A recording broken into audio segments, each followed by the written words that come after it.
Welcome, everyone, to the 100th episode of the Avengenerds podcast, where we talk Marvel, DC, Star Wars, and more. I'm your host, Peyton, and with me is my co-host, Torrin. Yo, we have a fantastic, incredible show for everyone this week. For our 100th episode, we're going to be doing a tier list of all the MCU projects, movies, and shows. Of course, we also have the news of the week, so if you want to jump around, there will be time codes in the description or the show notes, so you could just jump right to the ranking if you want to.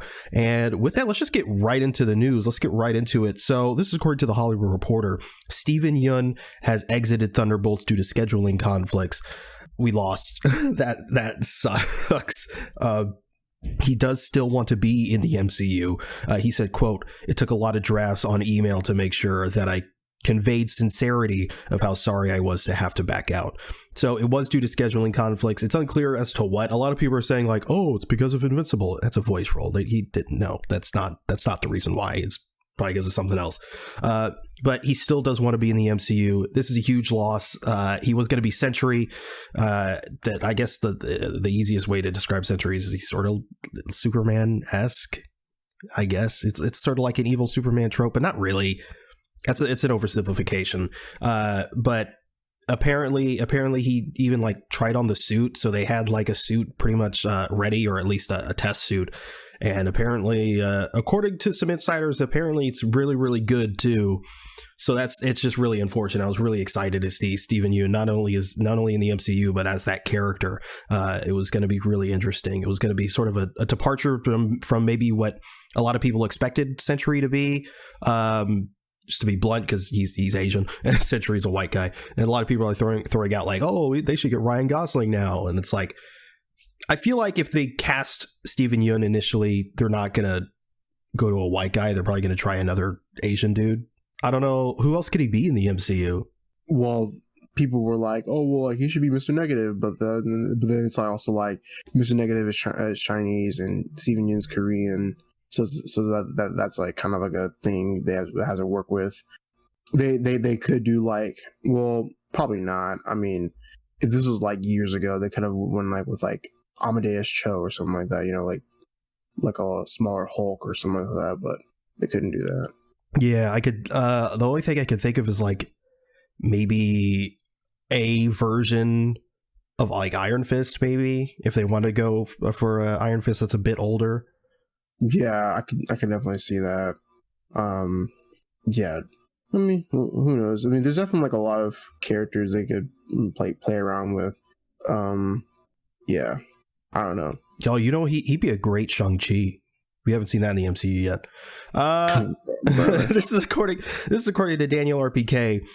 This could be, if true, this could be very exciting. Marvel's top choice for the new Kang is Coleman Domingo. Now, if you don't know who that is, he was in Candyman.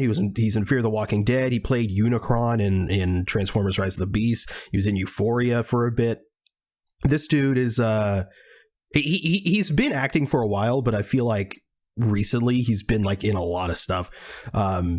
This guy's a great actor. He looks incredible. He definitely has like the build for it. I think if they're gonna replace Jonathan Majors as Kang, and they're not gonna go in a different direction with a different character, or maybe they just want to like wrap things up with Kang, I don't know. But either way, if they want to recast and they can't get John Boyega because John Boyega doesn't want to do it, Coleman Domingo is a fantastic choice.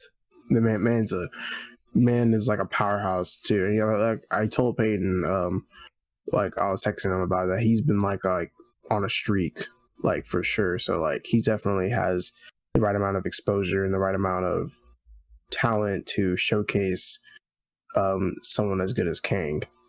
Definitely. And I'm pretty sure he's like absolutely in talks, because just recently he said that he's like ready to do like a superhero project, like he wants to do it. And he was also asked about the Kang rumor, and he was like, well, I haven't heard anything, and I don't know, they must be talking about it. It's like, I don't know, whatever he said, he was very like, he was very transparent about it. Actually, I'm just gonna fight it, because I was like, okay, so he is in talks. Okay, I found it. He said, quote, "I know there's talking conversations around, and I don't know how much is true." Like, okay, you don't know how much is true. If it wasn't true, you just say no. He's definitely in talks. Yeah. This is also according to Daniel RPK. Marvel Studios is interested in Drew Goddard to direct Spider-Man 4. And again, if you don't know who Drew Goddard is, he is a writer and producer, probably, at least in our circle, most famously known for creating the Daredevil Netflix series, writing and producing it. Come on. If he directs, I can't even like that. It's such a like a dream come true. Like Absolutely. for like many of us, like people who are into like comic books and comic book like media, it's like it's like Spider-Man, and you have like Daredevil, and Daredevil's in Spider-Man 4. Oh my god, I can't. Like even thinking about it is just like a wet dream. Yeah, super exciting. And I know there's also been some talk that I think Sony or maybe Marvel, I can't remember exactly, want Jon Watts to come back. And I'm not against that necessarily, but I also kind of want a different vision for this next trilogy. You know what I mean? I want a different like sort of visual style. I was very happy with Jon Watts' trilogy because, the whole idea was for it to sort of resemble that John Hughes sort of like coming of age high school vibe, and we definitely got that, especially in Homecoming and Far From Home. But with this new trilogy, he's going to be in college. I'm not saying that Jon Watts can't do that, but I think it would be interesting to have a different visionary behind this new trilogy. But if he's back, then it is what it is. I'm fine with that. I'm not going to be pissed about it. It's definitely something to where like I feel like Drew Goddard could definitely bring like some new elements to the newer Spider-Man trilogy, and like with John, like if Jon Watts is attached to the project, I would just like to see him like as like a co-writer or like even like at least like a producer of some sort. That would be cool. But like you said, having Drew Goddard like attached to the newer like college trilogy, I think it would just be really cool to see like just some of the elements that he can incorporate, like even from like past like Daredevil and stuff like that, putting that into Spider-Man. I think that would just be like really cool to see. Yeah, and obviously since he created the Daredevil series, he knows how to handle that character and do it justice. They wouldn't have to worry about like, are we going to step on any toes as far as like the Netflix stuff goes when you get the guy who did it. I love the Home trilogy. My biggest issue with it was the not necessarily the action, because it had the action, but it like there wasn't a ton of web swinging in it, and that's a lot of people's gripe with that trilogy. But there wasn't a ton of swinging in New York, and we got a little bit of it in Far From Home, but other than that, we don't see a lot of it, and that's like a quarter of the fun in the Spider-Man movies. So I hope to see that if Jon Watts returns. I hope I think they know that, considering what we got in No Way Home. A lot of people were not unhappy with, but people were criticizing it for there wasn't a lot of hand-to-hand combat, and they were like, okay. So they just put a ton of it into Spider-Man No Way Home. So again, Jon Watts definitely seems to be the type of director to actually listen to criticisms from his past movies and adapt from that. So that's why I wouldn't be too fussed. But yeah, again, rambling a bit, Drew Goddard would obviously be just phenomenal. But yeah, that is it for the news of the week, which means it is time to move on to our 100 episode special topic, which is, of course, ranking the MCU movies, doing a tier list of the MCU movies and shows. We're going to be doing this again in a tier list fashion. We actually rank the MCU movies on like our own list in like episode 3 of this podcast. So we're gonna be going back and forth to sort of debating on where these should go. If you're unfamiliar with tier lists, it's going to start at S being the best, then going down to A, B, C, D, and F. We're also, we're going to go in release order for the films and shows. I think that's just going to be easier to wrap my head around, at least. And yeah, I think let's get into it. Obviously, if we're doing this release order, we're going to start with Iron Man 1. Oh, also, I'm doing this on my computer, so just, if the listeners hear any clicking, I apologize. But yeah, let's start with Iron Man. I think because it's the movie that sort of obviously started everything off, but that being said, it's still sort of like by the numbers, if that makes sense. And obviously it's the one that started like what it even means to be by the numbers, but it's still by the numbers. Does that make sense? I put Iron Man in A tier. I was thinking B tier. That works for me too. A or B is cool. Because B is like, obviously, we'll get into it. I kind of have a hard time thinking of any MCU project that would be like dead in F tier. Yeah. And like B tier is literally like right in the middle. Like, not saying it's a mid movie, but let's say high B tier. High B tier. Wait. Do you have S, right? S tier. Okay, cool. Literally right in the middle. Next we have the Incredible Hulk. I put it like in D or E. There is no E. It's just D and F. Oh, I thought there was an E. No, I put it in D. Yeah, I'd put it in D too. It's my least favorite MCU movie. It's fine. That's why it's like not an F tier. Like it has it's just there. Yeah, it's just there. It's just boring, to be honest. That's honestly my biggest gripe with it. And it's just like for me, like it's like, yeah, it has like good moments. I love the him like in the factory, or like the factory stuff where like the guys getting chased, or like just I like that part. Like I like the beginning. There's some stuff like in the middle that gets like a little rocky. Like I don't know. I just think that like people, in my opinion, they just like the Incredible Hulk because of the actual like look and how different it was back then. Other than that, the movie is just okay. Like it's not the best. Yeah, I think it's visually bland. Like, of course, the fighting scenes with him and Abomination are cool. Like, it's awesome. It's alright. I think it's cool. I mean, I'm also just like personally, it's just two big hulking dudes just smashing into each other. I don't care. I mean, yeah, I understand, but other than that, I think it's cool. But at the same time, they did that, and we'll get to it, Age of Ultron, and I like that. So, I guess it really is just execution. Yeah. So D tier, yeah. Iron Man 2. It's also D. Also D. I can't necessarily argue with that. I definitely have more fun with it than the Incredible Hulk. But other than that race car scene, it doesn't really stand out. I mean, the only thing that stands out is like, seeing Elon Musk for like 2 seconds and then like him suiting up with the briefcase. Exactly. Yeah. And then, Elon Musk was such a highlight. I know, right? And then like, I'm not a fan of Whiplash. I think he's like very bland. Just not really not really a fan of it. And then like Justin Hammer, Sam Rockwell, I think he's cool, but like doesn't do a whole lot for me in that movie.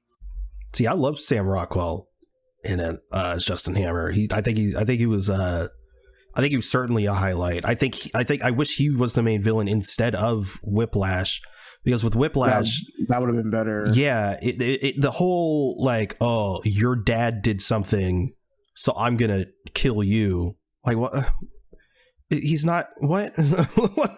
I hate that kind of stuff. Like, okay, like he's not his father though. Like, I don't like. Is he was he an arms deal? Like, yeah, but like he didn't steal your dad's idea, and he didn't like not give your dad credit. Like, he was a child. Like, I hate that kind of character motivation for a villain. But yeah, Sam Rockwell. I mean, it does give good moments. Like, I still love like I want my birth. Like, I love that stuff. But yeah, and so again, it's like I do have fun with it, but just as a movie, it's just not great. I do really like Scarlett Johansson's introduction as Black Widow in this. I actually think that was really well done. Cool. But other than that, and a lot of people do say that it does feel just sort of like, get ready for the Avengers. And you definitely do feel that in this. So yeah, D tier makes a lot of sense. Thor 1. D tier. D tier, really? I was thinking C tier. Nah, it ain't that good. Oh, but it's I like it though. Yeah, shit ass though. No, it's underrated. No, okay. I mean, I haven't seen it in like a long time. You can put whatever you want, honestly. Because you have no opinion. Yeah, I have no opinion for it. I'm putting it in C tier. Yeah, you could do that. I haven't seen it since like I was like 11. Oh my god. Jesus Christ. Right, it came out in 2011, so I haven't seen it since then. Bro hasn't seen it since 2011? What are you doing? Shit if I know. Not watching bad shit. Oh no. Captain America the First Avenger. Oh, that's like I'd say B tier. B tier. Are we thinking higher than Iron Man or under Iron Man? Probably equal to Iron Man. Equal to Iron Man, honestly. See, this is interesting to me because I guess Iron Man's more fun to me, but I think I like Captain America more like as a movie. I like it more as a movie. But like, I think like Captain America like has a lot of heart. To it. Just something about the vibe of Captain America just feels good. It's like it kind of reminds me of like I don't know, like the only way I'm trying to like the only way that's like sticking out to me is like kind of like an underdog movie. I don't know, like it's kind of what it feels like to me, like a little bit. I don't know. No, definitely. I mean, he is the underdog. Yeah, throughout the most of it, despite him being jacked out of his mind. Yeah, it's like like I think it's like really cool. Like of course he's like a regular kid from Brooklyn, right? Yeah, he's from Brooklyn. Yeah, he's from Brooklyn. Yeah, I always get like Brooklyn confused because like like the exchange in Captain America Civil War. Like, yeah, I'm from Queens, Brooklyn. I don't know. My brain is not working. But yeah, he's a regular kid from Brooklyn. He's like really skinny, he's really scrawny, and then like he's in the military. And he saves he gets saved himself like in the drill with a grenade, and I don't know, that's like a heartwarming moment to me. That's really cool. I also love the moment when they were like, you got to get the flag and you can ride with Peggy. Yeah, and then he just drops the flag.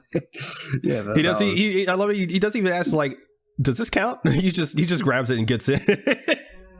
Yeah, he's so real for that. Yeah, he's just that guy, So yeah, I kind of feel like A tier. Oh, okay. It's great, isn't it? It is great. I also I love like the scenes with Red Skull. Oh yeah, he's such a like compelling villain for that like type of story, like he's like kind of cartoony, but also like he like is like serious because it's like World War II. Really great prosthetics and CG combo to make that work. I love like how they made something mythical like the Tesseract be like kind of like this like huge thing in the movie. Yeah, put it in A tier. A tier it goes. The Avengers. Oh, that's definitely A tier too. It ain't S tier. It's A tier. I am biased. I personally would put it in S tier, but understand, I know I'm biased. But yeah, A tier makes sense. Above or below Captain America? Above. What are we talking about? Yeah, above. I fucking love this movie so much. I could quote this fucking movie for days. God damn. You want to know my favorite line in the movie? What? It's the one where doth mother know you weareth her drapes? No. Damn. No, of course I love like the whole entire banter of Iron Man and Captain America. Like that's amazing. When? Yeah, when they banter a lot. Where they're in they're in the shield ship. The ship? Yeah, the shield ship. The ship. I guess. But when they're discussing the scepter and all that stuff like that, and like and they're all like fighting. Yeah, they're all fighting. Yeah, and Iron Man eating blueberries. They snuck into on set. Yeah. And then I also like love the line. Yeah. This is definitely in Avengers where Bruce Banner says like I could show you the life ID without changing the shade. No, that's Age of Ultron. Okay, then never mind. But he is still great in this. I fucking, of course. I love the execution of Hulk in this movie. I think particularly is just incredible because they managed to, because obviously everyone it was familiar with the Incredible Hulk, and having Banner be a bit more bannery, and then when the explosion happens and he starts growing and he gives that like look to Black Widow of like, yeah, he's like, don't look at me, like, yeah, like I'm sorry, and then he just fucking rips through everything. Yeah, that shot of like Widow running towards camera and Hulk behind him. It's so good. Yeah, that's so good. And then also like I love when like him and Thor are fighting and like the Mjolnir is on his hand, he can't lift it up. Oh yeah. Fucking little like small moments like that. There's also the so cool. Like the movie I feel like is finally starting to show its age as far as like the visual effects go. But there's still that like in the Battle of New York, that one shot that goes through like all the characters and giving them their own little moments. I love it so much. Torn, I love this movie. And obviously Loki, Tom Hiddleston puts in a fantastic performance in this. Yeah, that was really cool. Okay. All right, putting in an S tier. No, I'm kidding. I'll keep it an A tier. Iron Man 3. Underrated as hell. That's A for sure. I absolutely agree. We thinking above or below Captain America? I'm gonna say below Captain America. I don't know. Like I want to say they're equal in their own ways, because like, I do love the addition of like extremists, but I also love how like there's way more like development with Iron Man in this movie.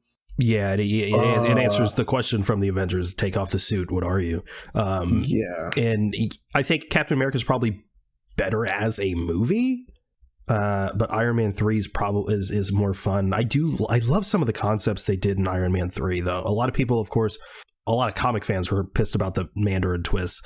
I didn't really give a shit, to be honest with you. I didn't care, and I didn't care about it because it's a thing to where, yeah, I know that Mandarin is like Iron Man's biggest villain, but like Extremist is it was such a cool part of that movie, considering on how like it also like tells like the question of like, oh yeah, the people you disrespect are always people that are going to come back into your life. And I think that's like a really good message for that movie. So I didn't really care for it that much. Yeah, I love the idea that you have Ben Kingsley as the Mandarin, quote unquote, in this, and he puts in a fucking phenomenal performance. Ben Kingsley is so good in this as both versions of the character, both the Mandarin and Trevor Slattery. But I love the fact that behind it all is Aldrich Killian, and he's using Ben Kingsley as the Mandarin to play into the United States idea of what a terrorist is. And so it's like, oh, well, obviously it's this guy. They wouldn't look any farther into it because, but behind it all is a white man. I think that's fucking brilliant, but at the same time, I also don't love the bit at the end. Aldrich Killian he has little weird dragon tattoos, and he's like, "I am the Mandarin." Like, okay, man, chill. But yeah, you have all the shit that like all the when he calls in all the suits, and you see all the really cool like designs and stuff, and they're all doing their thing. Even like Pepper gets her moment. Like it's all really, really good, and it also has some of the best CGI you'll ever see with the Robert Downey Jr. Face replacement at the end of the movie. Oh yeah, I totally forgot about that. Oh, also like I love in Iron Man 3, like the kind of like the the kind of like the technique he does with all the suits and shit. I think that was like really cool. I forgot the actual name of like what he does, but it's something cool. Like he does it with like one of the marks of the suit, like the red and gold one, like in the middle of the movie. What? Don't make me fucking feel stupid. I don't know. What are we talking about? What? Hold on. Don't make me fucking feel stupid. I don't know. What are you referring to? I'm not trying to make you feel stupid. I just don't do that. You talking about the part where he's on the plane and they're falling from the plane and he catches all the people from the plane? No, don't do that. That was a good sequence. That is a good sequence. And it was like, oh, he wasn't there the whole time. He was just piloting the suit. Yes, I believe so. Can't think of it right now. There was the part, the kid, Hartley. I remember initially watching it, I was not a fan of that sequence, but now I really enjoy it. I really enjoy that bit, especially when he's a dick to the kid. So I love that. Can't explain it right now. Bro does not know what he's talking about. Dude. Bro should not have a podcast. Okay. Okay, A tier. A tier confirmed. We're probably gonna, like, maybe like a week or so after this comes out, we'll probably post the tier list on socials. And I'll probably post a link to the actual tier list too, so everyone else can do their own tier list. Wow. But next we have Thor: The Dark World. It's D tier. It's D tier, right? Yes, it's D tier. D tier, slightly above the Incredible Hulk, but D tier. Yeah. No conversation needed for that one. No explanation. D tier, I think we can all agree. Captain America: The Winter Soldier. Oh, that's S tier. I have to agree. Look, I've gone on record on this podcast and have said that The Winter Soldier is overrated, and I stand by that. But when I say it's overrated, I mean the fans overrate it, in thinking that it's like one of the best things they've ever seen in their entire lives. And I'm like, okay, well, obviously there's better movies, but but obviously I can acknowledge it's still obviously a phenomenal movie. And yeah, it's just incredible. The Russo brothers' first outing in the MCU, and they knocked it out of the park. Imagine that. I know. It's like, also like the vibes the movie gives off, you know, the spy espionage and, like, you know, the build up of Winter Soldier, you know, just through name, like through his presence as well. And that's the thing that I like, you know. Of course, you know I'm not a fan of like people withholding information from the character, especially from the audience. Yeah. But I think Winter Soldier does it in such a, like, they do it in such a cool way, because, like I said, you know, like, through name and through his presence and, like, through, like, the acts that the Winter Soldier does throughout this movie, it's just incredible. And, like, how, like, you know, S.H.I.E.L.D's compromise, and, you know, the whole thing with Hydra, it's like, oh, so good. Yeah, I think this movie, it really upped the ante as far as the action goes in these movies. It definitely raised the bar. Of course. And yeah, with the inclusion of Bucky, you know, the Winter Soldier, they really had to step their game up. And, you know, of course, when you do a spy espionage thriller, like, you got to do that. I mean, you're competing with, you know, the likes of, like, James Bond, Jason Bourne, all that shit, like even the Mission Impossible films. Like there's you got to live up to a lot, and they really they put their money where their mouth is, and they really created a great film. Jesus Christ, it's Jason Bourne. Jesus Christ, it's Jason Bourne. But yeah, the Winter Soldier in this was particularly well done. It was one of those movies I didn't really know what to expect from it. Like, this was in an era of the MCU where I wasn't, like, super knowledgeable of everything. Like I didn't really know who the Winter Soldier was. I actually did. What? I did. Good for you, man. I didn't fucking ask. Fucking know it all. Damn. I remember when I first saw it, I didn't even realize it was Sebastian Stan. I thought it was a different guy. Like, I knew it was supposed to be Bucky, but I was like, oh, they got a different actor. They recasted Bucky. Yeah, they recast Bucky. I was like, you know what, it makes sense. That other guy, you know, it wasn't really selling it for me, you know, to be a Winter Soldier. So yeah. But yeah, obviously it's a fantastic movie. Everyone say thank you, community. Thank you, community. Yeah, wouldn't have some peak MCU without Community. Oh yeah. Let me backtrack a little bit. The scene I was talking about was the Mark 42 scene, suit up scene in Iron Man 3. You're talking about the beginning of the movie where it's all flying towards him? Yeah, I like that part. That was awesome. Oh, we didn't even talk about the scene in where he's all tied up and he's like, you know, he's like now because he's calling the suit. Yeah, and then it comes in and it fucking breaks.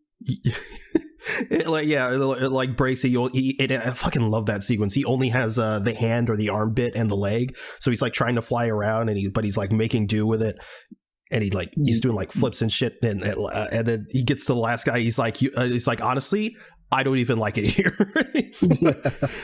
It's super Shane Black, like I love that bit. But anyway, yeah, Winter Soldier S tier, definitely. Guardians of the Galaxy Volume 1. I'd say it's like S tier. I would also say it's S tier. Like it's like James Gunn doing what he does best, making ensemble casts and making sure that people are household names. Like 2014, like of course when people like were like, oh yeah, Guardians of the Galaxy, people were like, what the fuck are the Guardians of the Galaxy? And yeah, there was so many articles that were like, oh, this is definitely going to be Marvel's first flop. Yeah. Look at him now. Exactly. But yeah, who in their right mind would think that a movie with the guy from Parks and Rec, a tree, a raccoon, and a wrestler, and the only real like actor who had any real I guess sway on like people's opinion before the film was like Zoe Saldana, because she was in Avatar and a bunch of other stuff, but like the biggest movie she was in was Avatar. So it's like in what universe does that work? And obviously James Gunn just I don't even know, man. I can't even obviously I can pinpoint why the movie was good and why the movie was successful, but what made James Gunn go, yeah, these are the characters, this is the story I want to tell. I know it's very personal to him, especially the Rocket character, and everything having to do with family. A lot of the themes make sense, but like there's other characters you could do that with. But like I'm very happy he went with the Guardians of the Galaxy, because now there's some of my favorite characters, period. So yeah, I don't know. It's just, I'm super grateful that they even went to James Gunn in the fucking first place, because they didn't have to do that either. They could have just gone to a bigger name director. James Gunn didn't really do anything that major. He did Super, he did Slither, but that's pretty much it. He wrote the Scooby-Doo movies. Those were peak. Guardians of the Galaxy is obviously fucking incredible. Only real thing I dislike about this movie is that the villain, Ronan, is pretty weak. But at the same time, the movie is focused on, the misfits, coming together as a family. So it's not really a movie that can really, the villain's not the focus, basically. And I think he served enough of his purpose. It also introduced, obviously Thanos, the Infinity Stones have they get it more explained. There's a bit more detail in what they are. And now at this point, they're like truly planting the seeds of, what's to come. But yeah, incredible film. Next we have Avengers Age of Ultron. What I love about 2014, which in case the Winter Soldier and Guardians of the Galaxy, which by the way, I love how both movies from 2014 are in S tier. That was just a good year for the MCU. I remember like people were like, oh, like MCU, they really like stepped up their game with these films. And I remember after like 2013, because that was not a good year, Iron Man 3, even though, I think it's aged well, at the time wasn't necessarily beloved. And then obviously Thor: The Dark World came out the same year, was not even less loved. And then people, like we hear what feels like every year, oh, superhero fatigue, oh, are we done with superhero movies? And then 2014 came along with Winter Soldier and Guardians of the Galaxy. It's like, oh shit, they're really stepping it up. And then 2015 hits and we get Age of Ultron and Ant-Man. And not saying that those are bad films by any means, but if you compare them to Winter Soldier and Guardians of the Galaxy, it definitely feels like a step back. Yeah. But yeah, Age of Ultron, you said it earlier, cold ass line from Bruce Banner. Could choke the life out of you, not even change a shade. But Age of Ultron is definitely C tier. C tier, really? I was thinking B tier, because I do think. Fuck no, dude. It has aged well. No, it hasn't. It absolutely has. It's aged. It's absolutely aged well. It's underrated. No, it's not underrated. It absolutely is underrated. It is not, dude. Yes, it is. The movie is garbage. Shut that movie the fuck is up. bad. That movie is bad, bro. It has like 2 good moments in the film. That is cap. Bro's lying shit. through his teeth. It's just ass, dude. No, it's not. Actually, you know what? Fuck that. I'm putting it in D tier. Yeah. Nah, fuck that. It's going in F tier, bro. I'm kidding. Okay, no. Can you at least put it in high C tier? How about low B tier? I don't want to give it a B. Why not?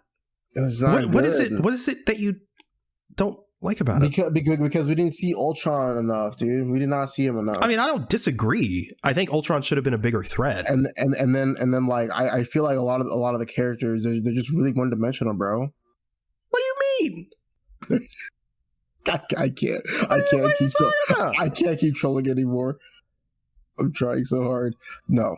Okay. Let me be real. Let me be clear. I was gonna, goddamn.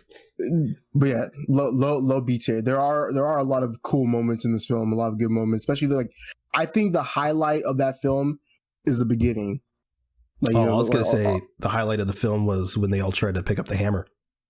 That's a great one too. Yeah, but I do love when Ultron, is like he's like that walking robot, and he's talking and he's speaking and he's like, I once had dreams, but now I'm free. That's a hard ass line too. True. Yeah, of course. I wasn't talking about like the military base. I mean, the military base like raid was pretty cool. That was nice language. Yeah, true. But my favorite part about that was when Iron Man breaks in and he's like, "Please be a secret. Please be a secret door. Please be a secret door." And it opens. He goes, "Yay!" That was good. But yeah, also I mainly was talking about like the party, the party scene. Yeah, and you do have a shot where Mark Ruffalo fucking slams into Scarlett Johansson's boobs, but classic Joss Whedon, am I right? Joss Whedon has to Joss Whedon. Yeah, but other than that, yeah, the party, the party scene, the scenes was really cool for me. I really like that. Especially like with Stan Lee and his little bit. I was gonna say one of the best Stan Lee cameos. Yeah, that the street comes from the blah blah blah blah blah. It's not meant for mortal men. He's like, bitch, I was in the war. Fuck you. Excelsior. Yeah. And then I also love like Vision, Naked Vision. Yeah. Naked Vision and fucking. I think it's so fucking funny where he just casually lifts up the hammer and then everyone's like, what the fuck just happened? I know. And then like I think my favorite shot is Jeremy Renner's face because he just blinks and he sighs in that same like shot. It's so funny. Well, yeah, Jeremy Renner definitely got a beefed up role in this, after being sort of sidelined in the Avengers. Yeah, and also we got Linda Cardellini. Yeah. Can't complain at all. I think that automatically gives it a B tier. Automatically, shit, it might be A tier now that I think about it. Well, why are you stopping there and put in S tier? You're right. But also, one thing about this film is that because of this film, we also have a great stuff that happens in the future of the MCU, like Civil War, but we'll get into that later. Civil War, Infinity War. Yeah, the Sokovia thing. Ragnarok. Yeah. And then I also love the line, the dialogue between Vision and Ultron. He's like, well, I was born yesterday. Yeah. So yeah. But yeah, a lot of some of the best stuff in the MCU is a result of Ultron or Age of Ultron. Sure. But yeah, as a movie, I do think it's aged well. I do think it's underrated, but it is worse, at least in my opinion, than the first Avengers. Mm. But yeah, B tier, I think. B, yeah, makes sense. Good. Below or above Iron Man? Below. All right, I'm not gonna argue with that. Next is Ant-Man 1. Again, underrated. It's just one of those pretty fun. Yes, fun, solid movie in the MCU. It's like it's nothing insane, but what it does what it needs to do. What it's trying to be, it does exactly that. I don't know. It doesn't really need to be anything more. Yeah. B tier? Yeah. Above Iron Man? No. above Age of Ultron? No, below. Okay. Can't argue with that. It's just, it is. Ant-Man's just good fun. Next we have, hell yeah, bro. Next we got Captain America: Civil War. Oh yeah, that's S tier. Immediate S tier. I'm putting that. Immediate S tier, like just the dynamic of, you know, Captain America and Iron Man, you know, the whole Sokovia Accords, and like we said, Age of Ultron brought all that into the equation. Just the simple, like, just like, you know, the beliefs of one another being shown throughout this film is like really, really like awesome to see. Of course, you know, you have some more like not partnership, like more of Captain America's side, you know, showing with Peggy, you know, Peggy dying, and yeah, Sharon Carter, another generation where Captain America just goes through like the bloodline. He'll never stop. He'll never stop is crazy. Oh no! What are you? Oh no! Yeah, this is one of my favorite movies of all time.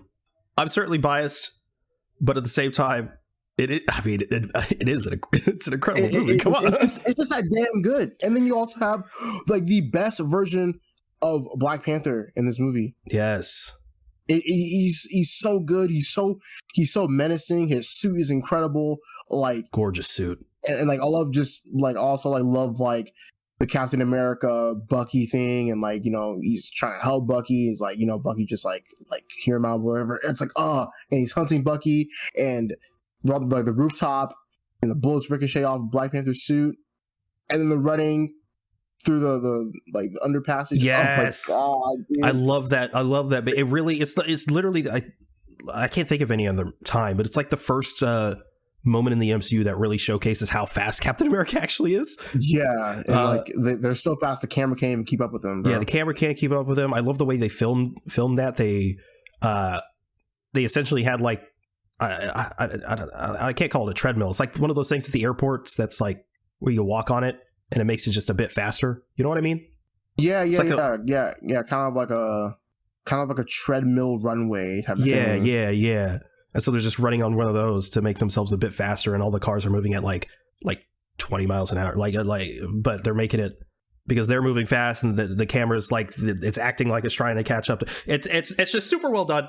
And then you have the cool bit where Bucky takes the bike and it spins around in slow motion. He gets on it, it goes on, and then arguably even cooler, Captain America crashes the car and just runs out like smoothly out of the. I can't, bro. I can't. I love this shit so. Then also, you know, you like fucking like Iron Man goes to Queens, and you see Spider-Man. He's like talking about, oh my God, that whole sequence is fucking. I remember being in the theater when I saw the movie in theaters. I was in like one of the front rows. I was like breaking my neck looking at the fucking screen because that shit was sold out. But my God, was it worth it? When Queen showed up, I was like, Spider-Man. I got so lucky getting tickets to see Civil War because like my friend and I at the time, like I was like, it was kind of like I was like stalking like Fandango like for seats, and I managed to get like seats in the middle row, but like on the very far like right side. And there's this one moment in the film where I just busted out laughing for like straight 10 minutes. And it was like when Thunderbolt Ross was like, a couple years ago, I had a heart attack. And I was like, dude, like why just open up with that line? It just caught me off guard. I'm sure it was just to be like, hey, I haven't been in these movies for a while. Here's why. Yeah. And then yeah, I was like, when Queen showed up, you see Tom Holland, I was like, oh my God, we know what we're getting. We know this. We know what we're getting. I was immediately in with his version of the character. Just the way he was dressed, his look, literally everything about it. The way he spoke, I was like, I'm sold immediately. Yeah, I know. And then like, and then we just crank it up. We crank it up even more, like to the airport, and you see Ant-Man. I'm like, oh my God. Well, also before that, you know, like the Scarlet Witch and Clint, like thing. And he's like, she's messing with his with the Mind Stone. Yeah, So good, bro. So good. And yeah, like you said earlier, the philosophy behind it. To this day, when I rewatch it, that ending, or that at the start of, I guess it's the start of the third act, when Zemo, underrated villain by the way, when Zemo's showing Tony the footage of Bucky killing his parents, each time it just fucking, it really hits me, man. Yeah, dude. And then like just like, you know, like Iron Man like pushing Captain America's like did you know? And he's like, I didn't know it was him. Yeah, and he's like, don't bullshit me, Rogers. Did you know? Oh my god, it's just, and then just bro just snaps, and I fucking love that too, because for the first like, there's a good like 5 minutes there where Tony's just silent. You don't see him because they have like the camera like in the mask, so you can see RDJ's face. They don't really do that in that sequence, and it really makes him look more menacing. Like that entire, it's so fucking well done, man. It's the fucking Zemo is the biggest instigator of all time. Yeah, D1 instigator, bro. But like also for good reason too, because, you know, like his family died in like, you know, the Battle of Sokovia. It's just like, man. And then like the voice, him like, you know, like listening to like the voicemail of his like wife, and then he's about to kill himself, and then Black Panther stops it. He's like, yeah, no, like, we're not done with you. Yeah. you're not gonna kill yourself. You are going to jail. But I just love how like everybody like lost something in this movie, and they also continue to like lose something like afterwards. It's so fucking good. I can't. Yeah, obviously you're Team Cap. I am Team Cap. And I'm #Team Widow. Real. AKA, she said in the beginning of the film, what'd you say? No, you're also you're Team Iron Man. I mean, by association, technically, I guess. But she's like, they should sign the accords, because if we have, if they're gonna, it's gonna be done to us later, and then like if we have one hand on the wheel, we can still steer. And I've had this conversation before, but it's like, and Captain America's like, what if there's somewhere we need to go and they don't let us? I'm like, what the fuck are they gonna do? Stop you? What?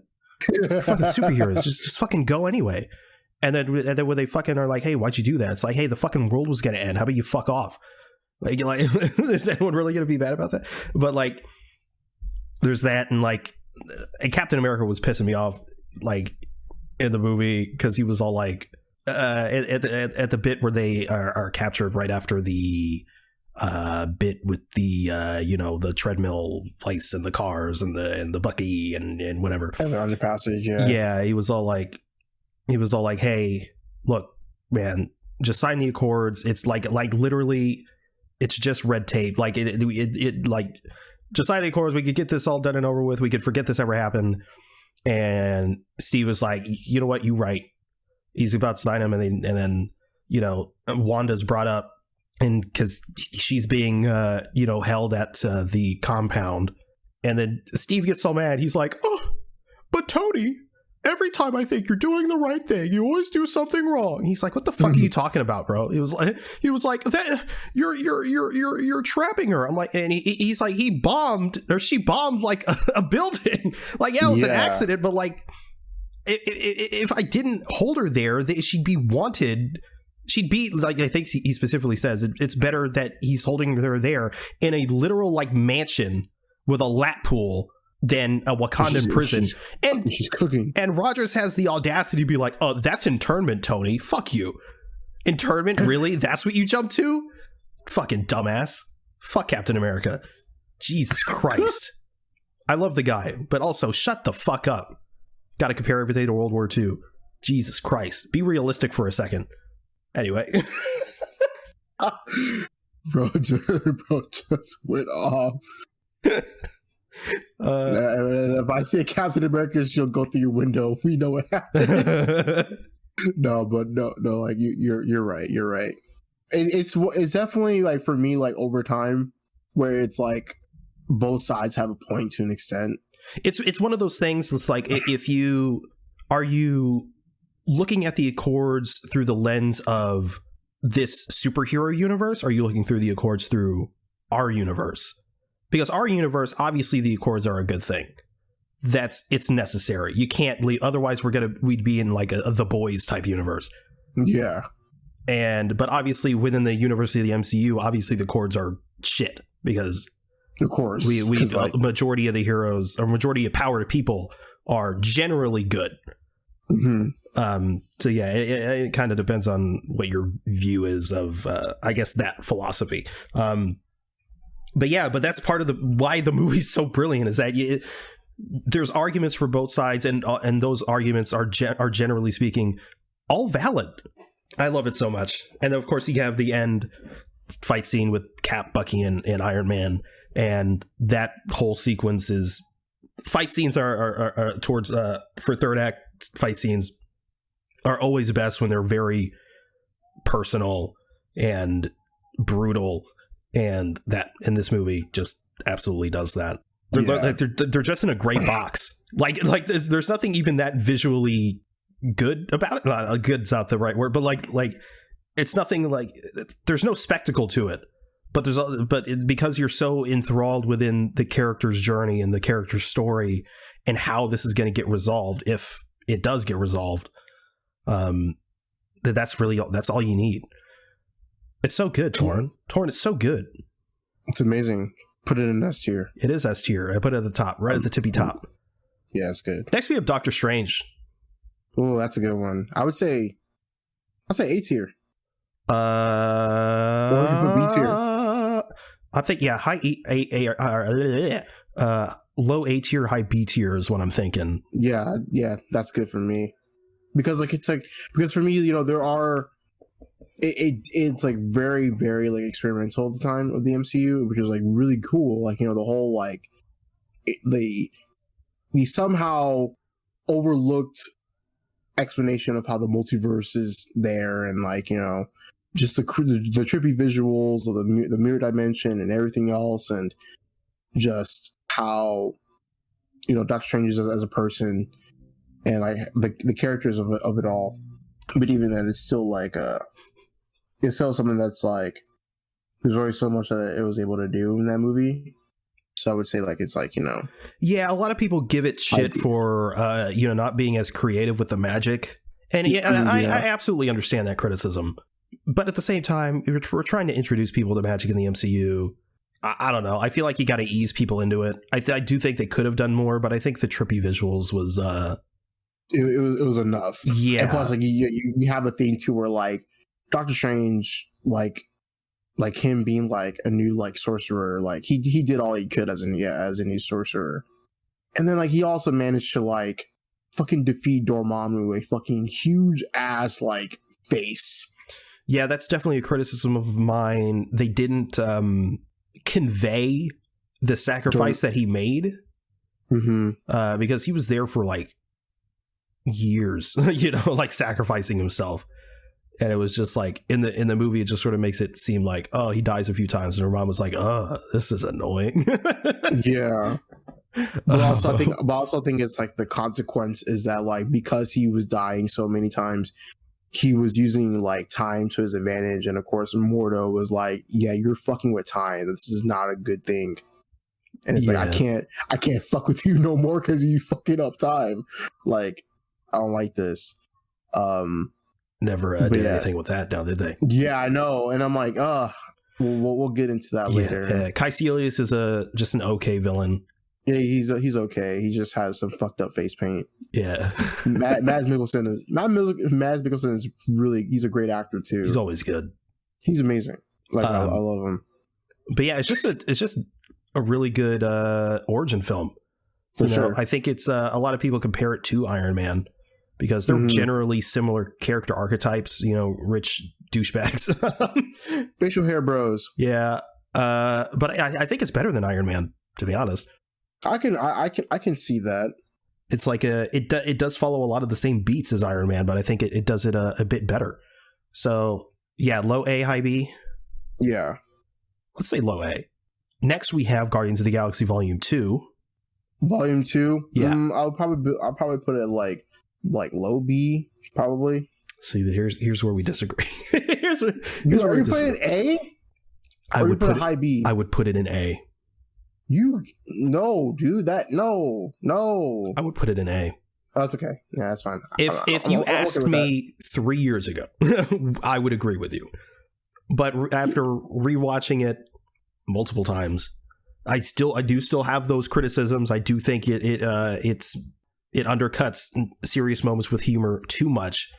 But it's not as bad. Maybe on my initial viewing, there's that running joke with the whole ripe thing that when I initially saw it, it felt like half the movie, but really it's like the first 15 minutes and it's done. So there's a lot there that I think just like, I don't know. I think a lot of the negative aspects took up most of my view of the film. Because I was so focused on like, oh, Guardians 1 was such a phenomenal film. It has a lot to live up to. Yeah, obviously Ego as the villain is a step up from Ronan. It's a lot more personal in that aspect. Kurt Russell is a phenomenal addition. He has a great performance in this. It's damn good, man. Yeah, for sure. I agree. I'm gonna put it in A. put it in A. The question is where in A? I'm putting it above Captain America. First Avenger? Yeah. That's fair. I can never forget.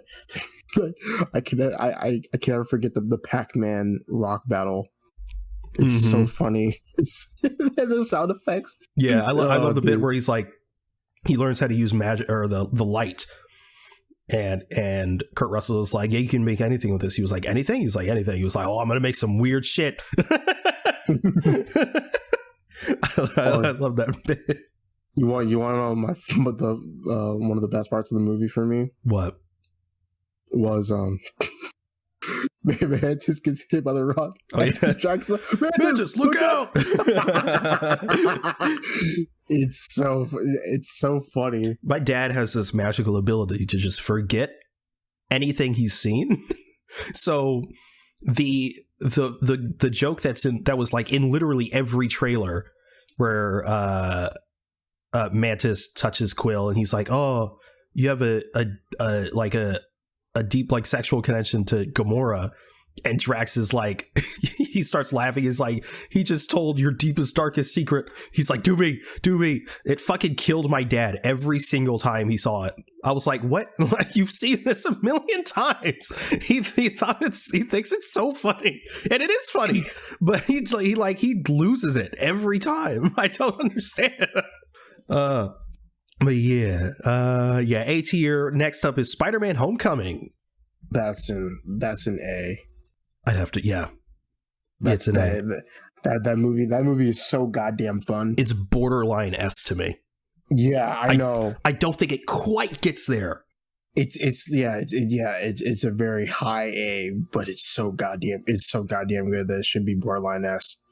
People give it so much shit, and I don't like it for it. I remember when the trailer came out, I watched that trailer so many times, like it's ingrained in my brain. Like I was so excited for this movie. Like I could not wait for it. I was so excited to see just Spider-Man in the MCU, like proper. Like obviously we had his cameo in Civil War, but it was like, okay, we're actually going full on into this with this version of Spider-Man. And it was so exciting seeing that. The Homecoming suit is one of my favorite Spider-Man suits, period, because of that classic look to it. And I fucking love the eyes as well. A lot of people don't. I don't understand. People don't like that. I don't get it. Like, it's the most comic booky eyes. And people always say, oh, it has them too. I'm like, I mean, they're big. Tom's eyes are clearly the most accurate. Whatever. This is that type of conversation.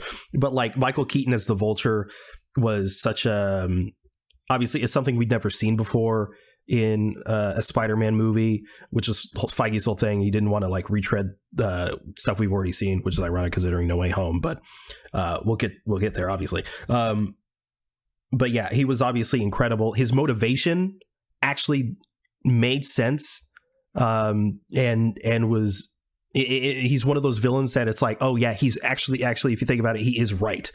Like, obviously, he's robbing places. He shouldn't be doing that. But his reasoning why, like, he straight up says, like, dude, how, like, your buddy Stark, how do you think he made his fucking millions? You know what I mean? Like, like, he's not incorrect.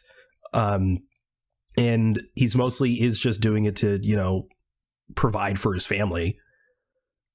And yeah, it's just, he's a phenomenal villain. And obviously, like I said earlier, the John Hughes vibe to it that John Watts cultivated for this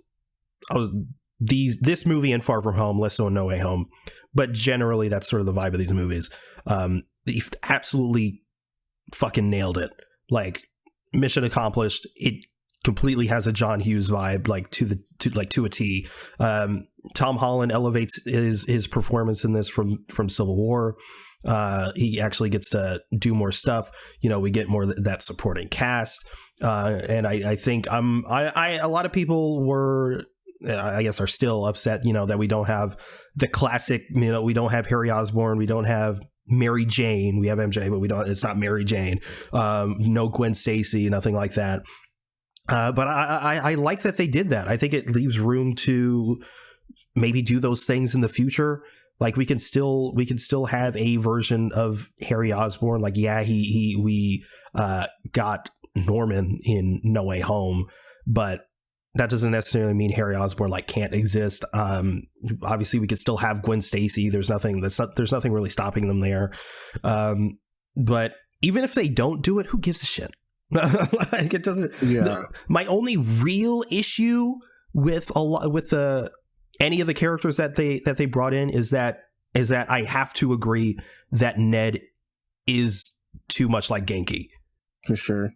But yeah, other than that, yeah, Homecoming is a great film. For the first film for MCU Spider-Man. It was incredible. We had that direct connection to Civil War. A lot of people exaggerate, you know, the Iron Man presence. He's really not in it that much. He really is. He's just a mentor role. We saw this movie together. The bit, you know, where Michael Keaton opens the door. Yeah, no, dude. I was just thinking about that, and the audience was just like, "Ooh!" Yeah, and we're like, "Oh shit!" We're like, "Oh my god!"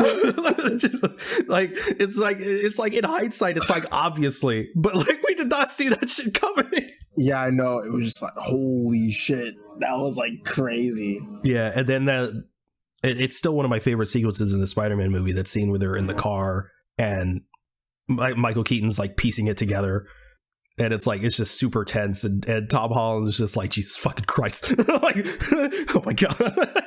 And then he like Liz goes in and he takes the gun out of the glove compartment. He's like, look. He's like, look, I know you're Spider-Man. Stop fucking with my shit, man. Just chill out. I'll have to kill you. I don't want to kill you. Like, you seem like a good kid. Just, you know, have a good time with my daughter. Not too good of a time. Wink, wink. But like, yeah, Michael Keaton was great in it. It's just such a great movie. He was so good. Anyway, yeah. So we're in A tier. Should we say like top A tier? Top A tier. Top A tier it goes. Next we have Thor Ragnarok. That's an S tier. Could be an A tier though. No, it's S tier. Good. Thank God. It's absolutely S tier. One of the most rewatchable MCU movies, I'd say. For sure. You know, a lot of people have turned on it kind of since Love and Thunder, which I don't understand that.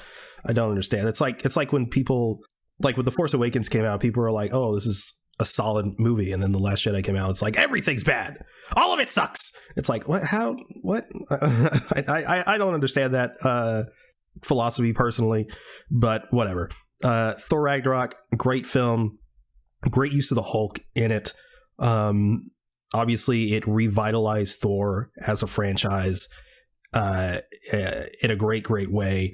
It made him less, you know, Shakespearean, which, you know, a lot of people want that back. I don't really give a fuck.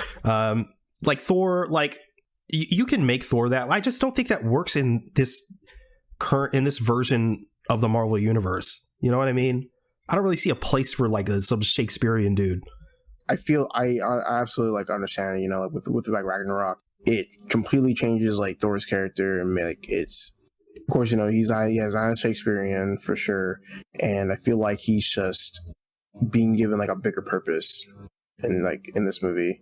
Also, like, love the inclusion of Hulk, and it's so weird. Like, I didn't notice it when I watched it, but when I rewatched it, I hear that auto tune. Thank you.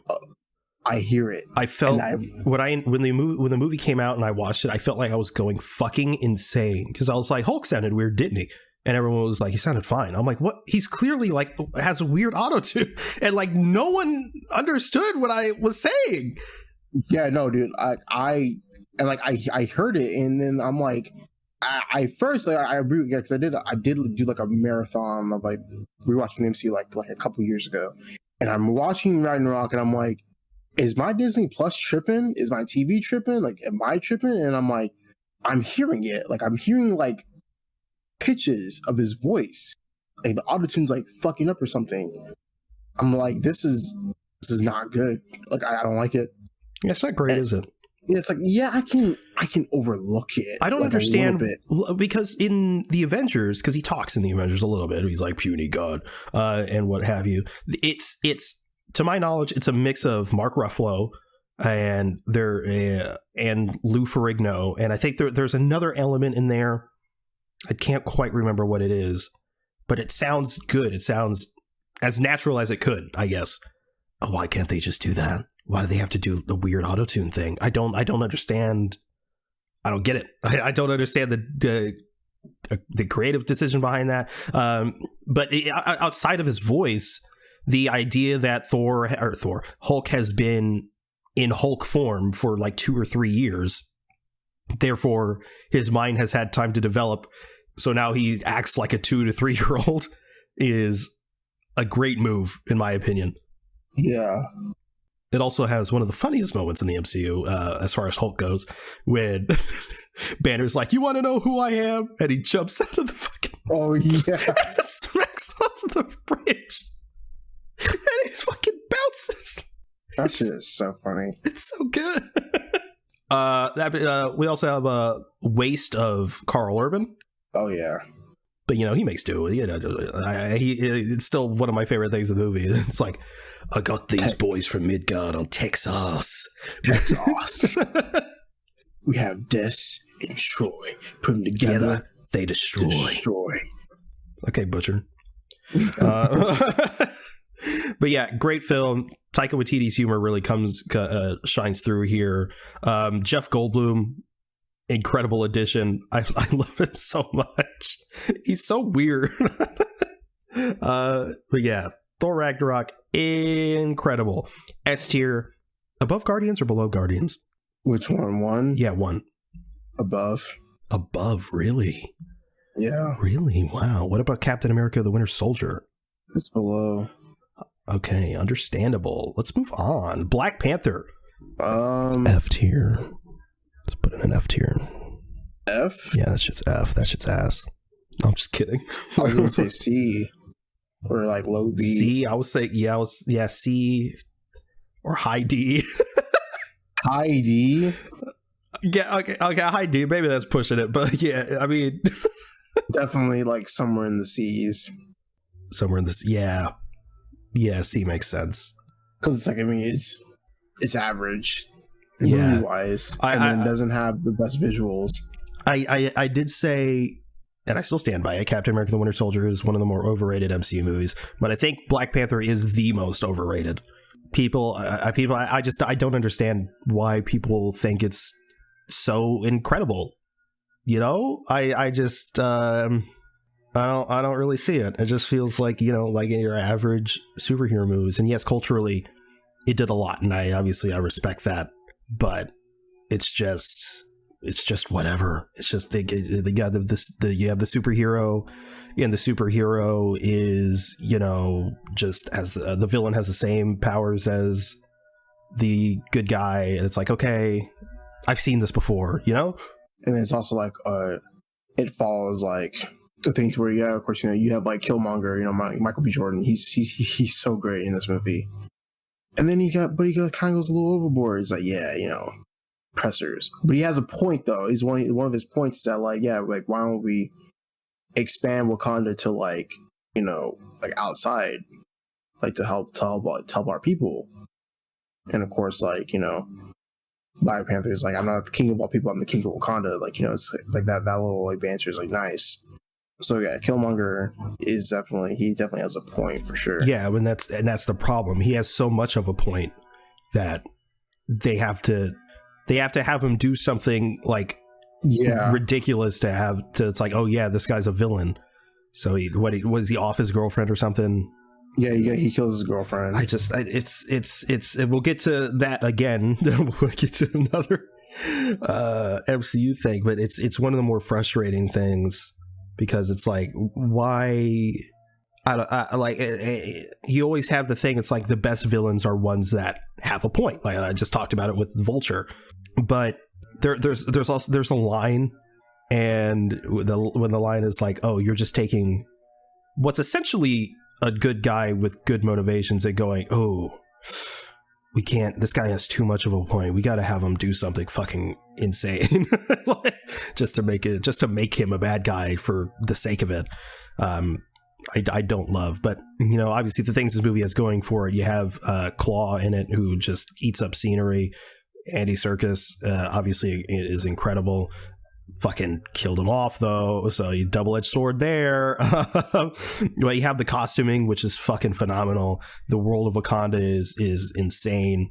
Obviously Chadwick Boseman and his performance is incredible. Everyone's performance in it, really.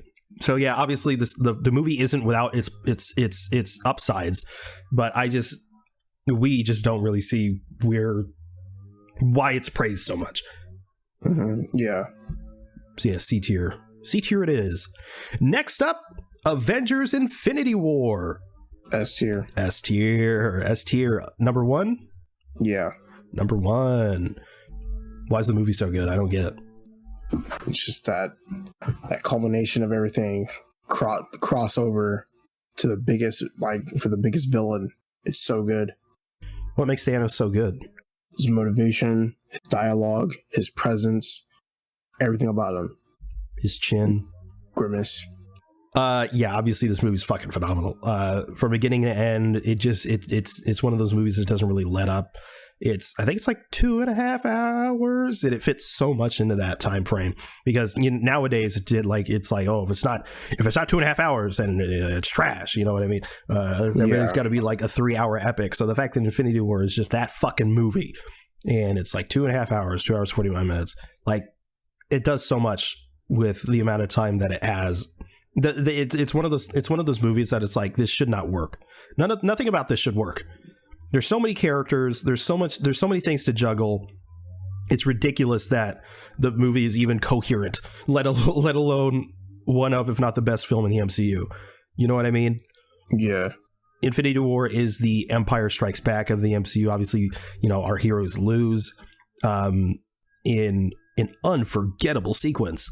But yeah, the film is just phenomenal. I love it. One of the most exciting things about the movie, at least initially when watching it for the first time, was seeing all these pairings that are unconventional, or you just wanted to meet just to see how they interact, like Tony Stark and Doctor Strange, Thor and the Guardians and stuff like that. It was just super exciting to see.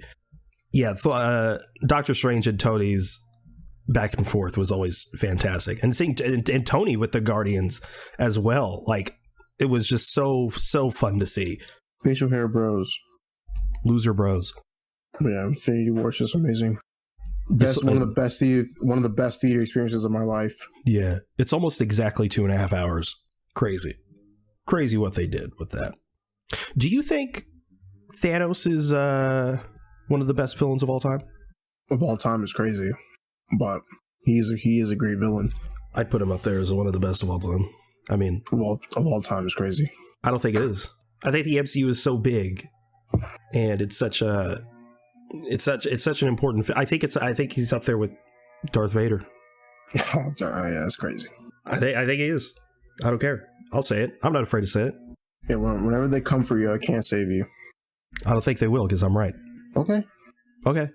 Were you mad about the Hulk not being the Hulk in Infinity War? Not so much. I did want to see more of them. They baited us in that trailer, but trailer shot. Yeah, I didn't really care. I mean, I think it was actually more crazier in how he got pieced up in the first 5 minutes. But other than that, I wasn't really too mad about it because there is it is an understanding thing of that conflict between him and Banner. He's fucking scared, bro. He can't do that. So I wasn't too mad about it. Do you remember seeing it for the first time? Did any theories of who was gonna die or? Yeah, I was definitely I definitely did think Iron Man was gonna die. I did think that Widow was gonna die for sure. You thought Widow was gonna die, really? Yeah. Oh wow, I didn't know who was gonna. I did think Tony was gonna die though. So when he got stabbed, yeah, I know. My heart fucking sucked. I was like, oh, that's it. It's over. No, dude, bro. So I saw it twice, right? I saw it on Thursday and I saw it on Friday. Dude, the way I went about buying tickets for this, I should be in the fucking Guinness Book of World Records for having the biggest IQ, dude. My brain was so big buying tickets. But so when I did watch it on Thursday, the theater was it was mostly packed, right? And when Iron Man got stabbed, some lady she said, no! She just started crying. I was like, oh my God. And then on Friday, he got stabbed and everyone was like, oh. And I heard some women crying above me and they're just like, no. I was just like, God damn. I'm like, this is just crazy. Yeah. I thought he was fucking done. I'm just like, man. Yeah, but then he just sprayed himself. I was like, oh, okay, yeah, we're good. We're good. I'm like, okay, we're good. No one else is dying, right? And then stab. I'm like, oh. I'm like, oh God. And then Gamora. Yeah, Gamora. Yeah, Gamora was I was like, damn, it was. I think the realization was it's like, oh fuck, she's dead. yeah, she's dead. He's like, I'm sorry, little one. I'm like, yeah, yeah, you're donezo, buddy. Yeah, after he snapped, that whole sequence was super impactful. There was just no music at all, just pure silence as everyone was just vanishing. Shit made me cry. Come on, General. This is no place to die. I was like, why you gotta do that? Obviously, fucking Groot. Oh, he said dad. Yeah. Oh, and of course Spider-Man. Yeah. Did you cry? No. I cried like a bitch. I will still cry if I think I just had a moment of shock throughout the whole thing. It's one of those things. It's like, for us, there was a surprising amount of people who really thought that was the last one. They were like, oh shit. But obviously we knew that there was another one the next year and they were going to come back, but still that moment was still executed so well. And obviously that moment of them all disappearing is very real to the characters. So yeah, it still hit me like a motherfucker. Yeah, it's fucking insane. And then you had the when it ended, it said Avengers Infinity War, and it was just the Avengers theme, but really somber, sad. And then even that dusted away. What a brilliant film! I know. Next film is Ant-Man and the Wasp. Talk about quality whiplash. I don't know where would you put it. I'm thinking God, I'm thinking low C to maybe even a D. I was thinking D. Yeah. Maybe above or below Iron Man 2. I'd say above Iron Man 2. For me, okay. I at least have some fun with it. Sure. Yeah, I'm not gonna argue with that. Yeah, high D. High D makes a lot of sense. Yeah.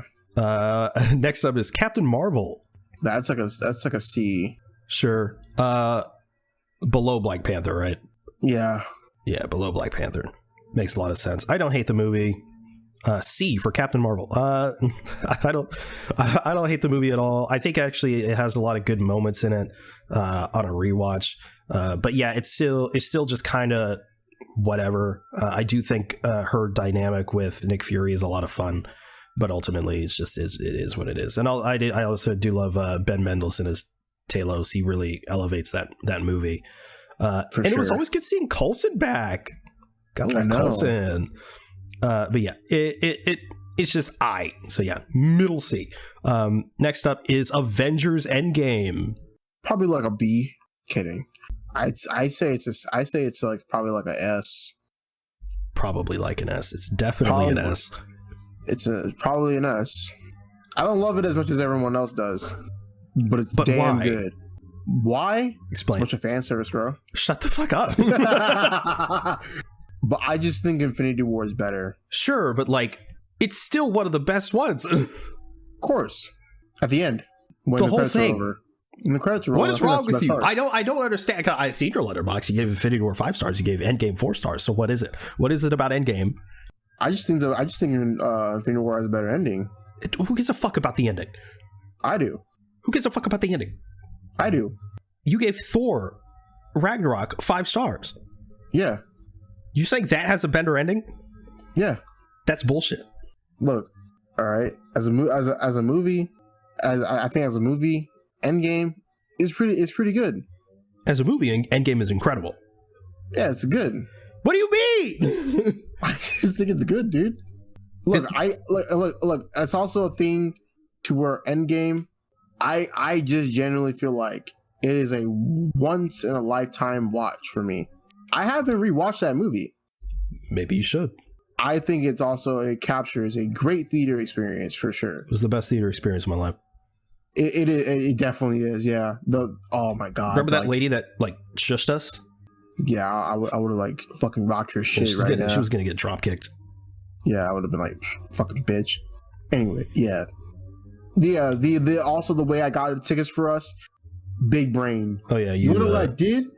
You know what I did? I had a pass like for a free ticket, and what I did was actually I had that for Infinity War and for Endgame, and what I did was I was like, Fandango's gonna trip. It's gonna trip up, bro. I know it was. So you wanna know what I did? Literally, I went to whenever you told me there's gonna be an Endgame trailer, right? I was already at Silverado, and I got us like tickets at the booth. And I was like, "That's you know what right, bro." Went to the booth. I forgot about that. Yeah, I went to the booth. I was like, "Hey, like, let me get 4 tickets for was it 4 or 5? Yeah, 4, 5. I don't remember because Nicole was with us. Yeah, it was me. It was me, you, Nicole. It was what's his name? Isaac and KG. Isaac, so that's 5. right. 5. So it's 5. Yeah, I was like, let me get 5 tickets for Endgame, and I also gave them like the free ticket. So like it came out, of course, it was like free ticket and 4 tickets. So that's how I got all our tickets for us, like right then and there. Bro came in clutch.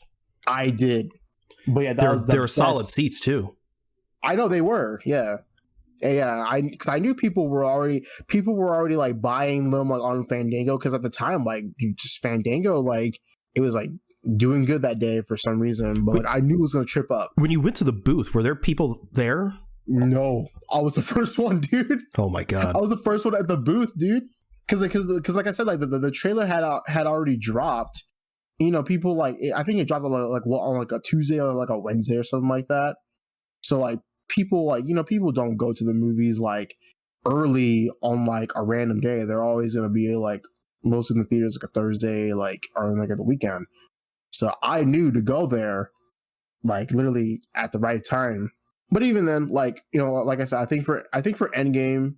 Great theater, like one of the definitely like the best theater experience of my life. I definitely just like Infinity War better, but overall it is still like a really great movie. I love all the callbacks to Endgame. I love how each character has like their chance to shine, and I love how like they have like more character development. Definitely for Iron Man for sure. I love it when he went back in time. Oh, saw his dad. Yeah, I saw his dad. Yeah, that was so good. And then they also, I think that's like one of the great moments of the film. Yeah, and Rogers, he sees Peggy, and that's like he makes his decision then. Yeah, for sure. And I love when they go back to like 2012, and like like Hulk is like cringing at himself. Yeah, he's like he has to act like him. He's like, I think it's gratuitous, but whatever. Yeah, for sure. And then I also do love when they're making the time travel bit, and then Don Cheadle is like, why don't we just go back in time and just make some motion. Yeah, that was great. This is again one of those things. It's like odd pairings. Like the fact that Rocket's the only Guardian left. I mean, other than Nebula, but like he's pretty much all alone, and so him and Nebula have to cultivate their relationship because they're the only ones left of their family. I think that's really great. And obviously, the original 6 are the only ones to, sort of live, I guess. And that's like, it's convenient or whatever, but it's like for narrative purposes, obviously that's going to happen. Yeah. And I also love how like, like the whole thing, like when Endgame was coming close to like releasing, people, so they were like, yeah, like, Thanos is coming back, and people were like, well, like, how the fuck he's gonna come back if he's like, or whatever. Like, they were wondering how he's gonna come back in some sort of way, or like, yeah, there's gonna be like another Thanos, and we're like, what the hell? And I love how at the beginning, that they kill him, and then he's like, I destroy, the stones. Yeah, I use the stones to destroy the stones. Yeah, and then fucking Thor just chops off his fucking head, and then there's the time skip, and I just love how it's connected to where, like, past Nebula is able to see like future Nebula stuff, and that's how things get connected. And I'm just like, that's pretty cool. You see how far she's come as a character. Yeah, for sure. And we already knew that time travel was going to be a thing because set photos, we could see them in their 2012 outfits. Yeah, for sure. You want to know what's crazy? What? I think what's like so fucking cool is that like how all the like white and red Avengers suits were all CG. Yeah, that's fucking insane. That's fucking crazy. It's ridiculous. I was like, that's insane. And then I think one of my favorite moments is when Scott he's like, he's on the outside of the Avengers compound or whatever. Oh yeah. And his food flies away. Just gives him 2 tacos. And they're all like super mini. But one of my favorite shots in the movie is after, Black Widow sacrifices herself, it's Hawkeye and that gigantic like black sun, and is like in the water. Yeah. That's such a fucking awesome shot. Gorgeous shot. So cool. Yeah, too bad he's a terrible haircut. Oh god. The Ronin I wish the Ronin thing was on for like a little bit longer. Yeah. We get a little bit of an Hawkeye. Yeah, we do. One of my favorite moments in the film, acting wise at least, is right at the beginning where Tony's just laying into Steve. And he's like, you weren't there. Like, I was trying to protect us. I was like trying to, put a, armor around the world and shit like that. And he was just really, bro was laying into him. Bro was skinny as shit. I know, with all that VFX. VFX go crazy in this movie, dude. Yeah, bro. What happened? We know what happened, but still. Yeah, that was just insane. Yeah, and then like just the overall like ending, that third act is just fucking crazy. Yeah, I was a ball of tears the entire third act. The shot of like Thanos' ship above the Avengers compound, and it just explodes, but also you see like Scott go mini. Yeah, that was so cool. And then of course the genuinely unforgettable moment of Cap getting Mjolnir. Yeah, that was just the theater just fucking erupts. And I know, dude. That was, I can't watch, or I guess listen to like theater reaction. I will get emotional. Like I see them like every once in a while, and I'm just like, like I wish I could just relive that time again. Yeah, I was just a ball of tears. Like the second, like I was already emotional, but like he picks up Mjolnir, and then I'm like, I'm already bawling my eyes out, and then on your left, and then I'm like, I know. I just start losing it, and from then on, I was just, until credits rolled, I was in tears. And I saw you were crying like a bitch. I was not crying. You were crying. I think I was I think It's your man. No. The part I was about to like cry, or like I was close to, was when Cap got Millionaire and he's just like, fucking like just swinging away. Because I think I just like yelled to the point where like, like when you yell so much, like you just get like emotional. I was like, dude, this is like fucking crazy. Yeah, we were all yelling. That moment that probably got the biggest reaction out of everyone, I think, probably. Did a guy do a backflip in our theater?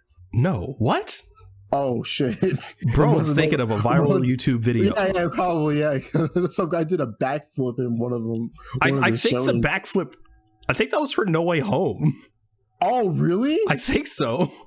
I want to say it was for Endgame too. I don't know. People were doing some crazy shit. I don't think anyone did. I mean, everyone was freaking out in our theater, but I don't think anyone did anything crazy. You want to know what was going through my mind? That Lady better not shush us again. No, my mind was like, the one thing that was going through my mind before like Endgame, I was like, I better not get a heart attack like do this movie, because like during the movie, like just I better not get a heart attack like during the movie, because I know like this shit's gonna be like fire. Yeah, my anxiety was fucking through the roof. I was just like taking tiny sips of water. I'm like trying to calm down and shit. I'm like, oh god.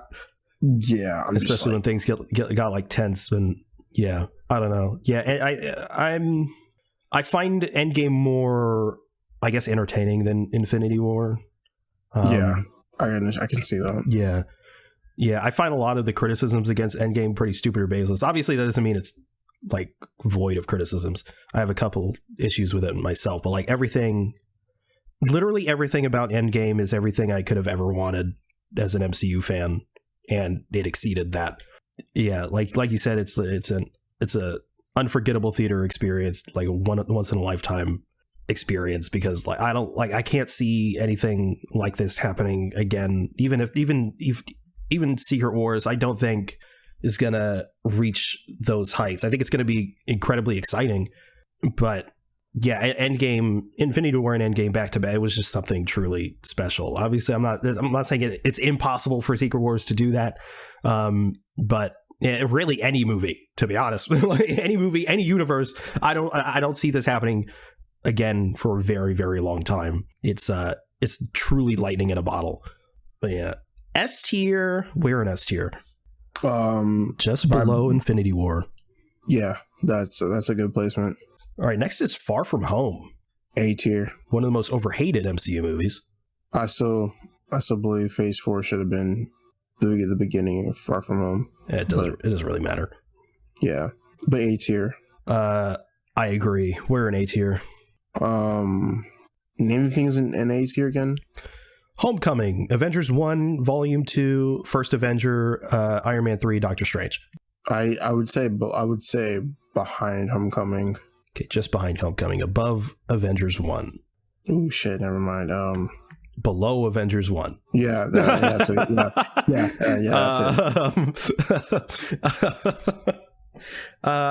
In fairness, probably not you, but to me, I'm biased. Mysterio is my favorite Spider-Man villain. And I think they just absolutely nailed him in this movie. So it also doesn't help your bias that they nail his costume. Oh yeah, and his theme is incredible too. Oh yeah, dude, I don't know how, dude, they were fucking cooking with that costume, bro. It's generally it's definitely top 3 MCU costumes. It's absolutely. It's fucking incredible. Far From Home is one of those movies that like people have criticisms towards it, and honestly, a lot of those criticisms are pretty fair, and I can't ignore that. I can't ignore it, but I have to acknowledge it. But all the Mysterio stuff and a lot of the other Spidey related stuff, I think are so good that I can just sort of look past it a bit.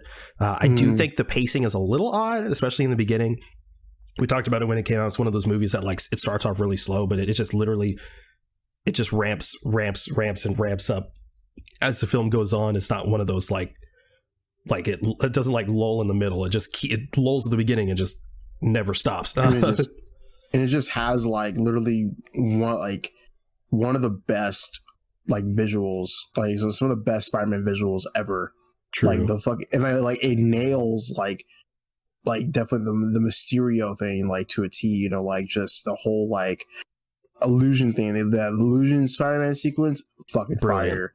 The end with him on like on the bridge, like fucking fire. And he's like doing Spidey shit, and he's like figuring shit out, like making the that like bomb thing. Yeah, the bomb thing, and like using like the fucking shield, and like I love how like the little like headlight and like the little sign has like a little Captain America thing. And then obviously we have the spider sense scene. Yeah, the only like nitpick. The only nitpick I have with that is that like they just call it Peter Tingle. I don't like it, but it's like I said, it's a nitpick. I can like look past it.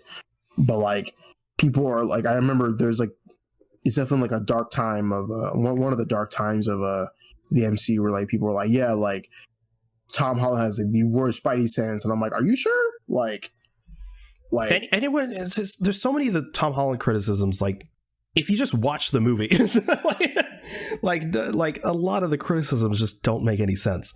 A lot of them are just baseless and fucking stupid. But yeah, a lot of there's the criticisms that I can't really ignore. I don't love Edith. Obviously, I don't like Edith either. It has to be there for, you know, the Mysterio shit to work, but I could have been handled better.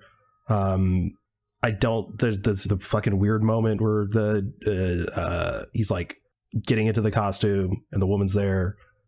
I'm like, why is this happening? And it's like, I know it had to because of Brad or whatever, but like that whole thing I didn't love. And like Brad just like randomly takes a picture, and I'm like, what the fuck also are you doing, weird, weirdo? Yeah.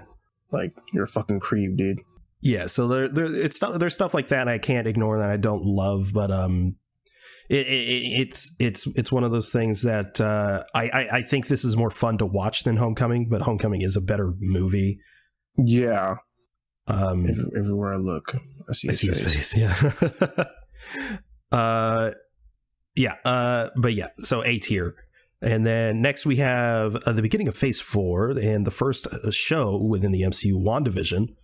It's either S or A. I can't even I can't complain. Yeah, see, this is difficult for me because I think a lot of the aspects of this is very S tier.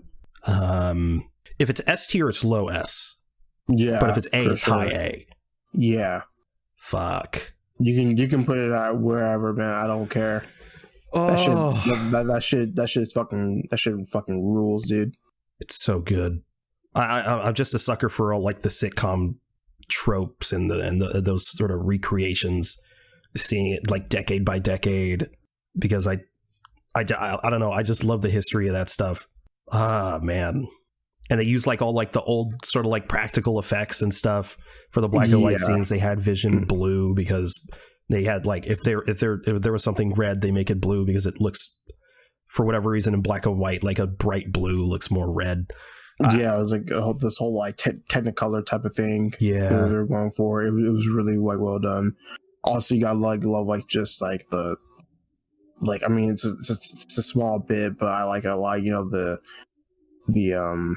classic costume like for the Halloween episode. I love Agatha. Agatha was really cool. Agatha was great, even though, you know, he was a boner joke. Evan Peters was fantastic in it. Yeah, the boner joke is crazy. Didn't love that. It's like everything is S tier. Like the finale, like it did drop the ball a bit, but it also doesn't like it doesn't ruin the show. Exactly, it doesn't make anything before it worse. It's not like it's not like it doesn't like pay off anything. It's just like, oh, it's just I don't know. It didn't reach the same heights as that's all. It didn't actually ruin anything. Fuck it, I'm gonna put it low S tier. That's fair. Next up, we have Falcon and the Winter Soldier. I'd say that's like a C tier. It's like a B. Yeah, C. That's fair. I was gonna say like high C, like low B. High C, but above Black Panther. Yeah. Really? Yeah. Okay. I love like everyone, like every character in that show. Well, except for Sharon, fucker. But like fucking U.S. Agent, love him. Fucking Zemo, love him. Sam, love him. Bucky, love him. Great. Just the fact that, like, I mean, it's just also like a thing too, where I agree with you, like with Carly Morgenthau. They like, she, you know, there's a great great point. Well, what does she do? Bomb an orphanage. Like, god damn. Like, even worse than Killmonger. Like, how? Like, what are you doing? This whole show is it ranks lower for me because of how many missed opportunities it is. I think for sure. I think this show, obviously we've talked about it a lot, but the 6 episode shit is infuriating, and I think this show suffers the worst for it. Yeah, because like it's definitely like a lot of things that like could have been like of course like you said like it definitely is like it misses a lot, and it could have been explored like way more deeper for sure. Yeah, but, and like not to jump ahead, but like you have arguably worse shows like Miss Marvel is 6 episodes, and one can make the argument that it is worse than Falcon and the Winter Soldier. But as far as the 6 episode format goes, it's paced a lot better, and it does a lot more with those 6 episodes than Falcon and Winter Soldier does. Like, it feels like it tells the story it needed to tell in 6 episodes, whereas Falcon and Winter Soldier, I'm like, this needed to be 12 episodes at least. Yeah. So yeah, that's really unfortunate. I really wish they doubled down on the whole race thing personally. But obviously the show, it wasn't about Race Torn. I don't know why you would think that. I know it's not like, Isaiah Bradley confirms in like the 5th episode, right? Yeah. God, what a dark time on social media. God. But yeah, it's just the show of missed opportunities. But there was still a lot of good stuff in it. A lot of the action sequences were really, really good. This is probably the show with the best VFX in it. Like this is the only one that I think was actually felt movie quality. Yeah, definitely. The cinematography and the camera work were definitely like at its best here. Yeah, and there's like there's Loki too, but like even though the VFX were great, it's not. I don't know. It feels like a show, but like in a good way. Yeah. But yeah, I don't know. It's just disappointing. This show, unfortunately. But yeah, mostly for Bucky. I could talk about this forever, but like, it's just. But yeah. So high C tier, and then we have Loki. I was gonna like split up for shows that had like 2 seasons. I was gonna split up like Loki season 1, season 2, what if season 1, season 2, but I was like, I'll just put it all in one. So yeah, Loki encapsulating both seasons. S tier, absolutely. If it was just season 1, I'd say A tier, but after season 2, yeah, this shit's S tier, absolutely. The question is where? Above WandaVision. Yeah, above WandaVision. Guardians 1? I'd say it's above Guardians 1. Thor Ragnarok? Above that too. Captain America the Winter Soldier?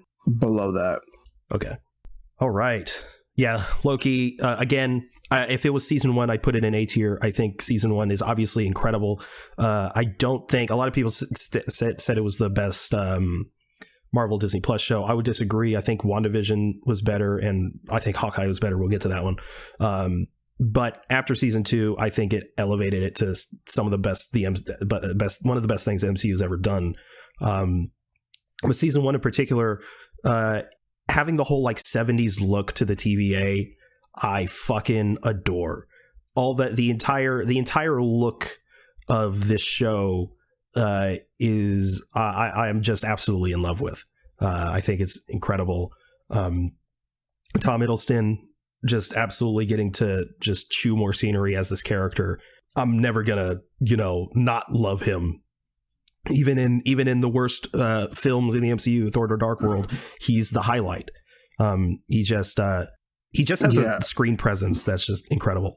I genuinely think that like Loki is the most like consistent character throughout the MCU. I genuinely think that like I can't think of like when he's Loki he has like missed. He's like genuinely like nailed the role. Yeah, I can't think of anything because like, Thor 1 was probably his worst, but even then he's still really good. Exactly. Like you said, for Thor: The Dark World, he's like, even though the movie is ass, he's still great in it. Avengers 1, incredible. Ragnarok, he's incredible. Infinity War is in there for 2 seconds, but he does great for what he's for, when he's there. Yeah, and then in Endgame, he's 2012 version.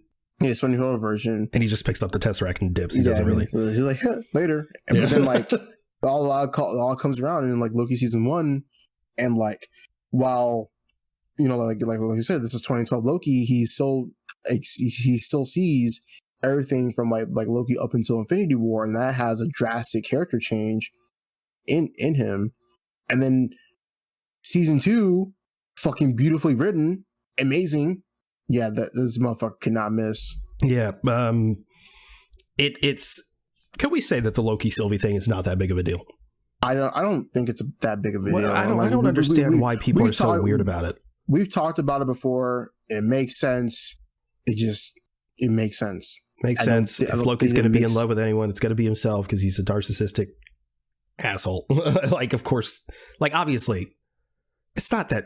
Oh, it's self-obsessed. What? Like, okay, I don't. Whatever.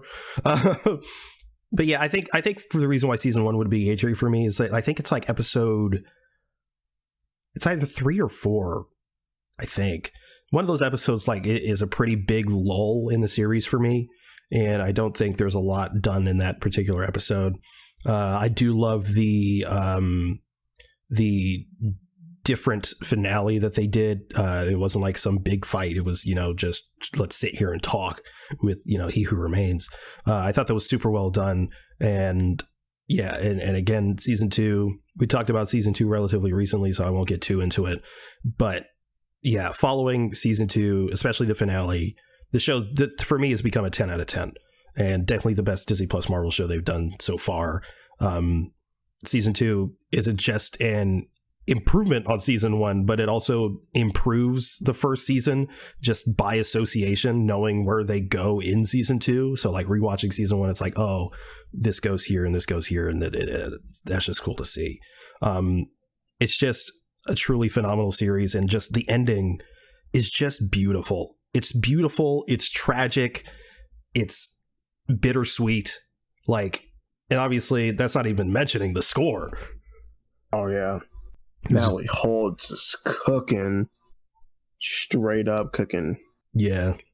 Just insane. Absolutely insane. So yeah, that's certainly, that's like mid S tier. And next we have Black Widow.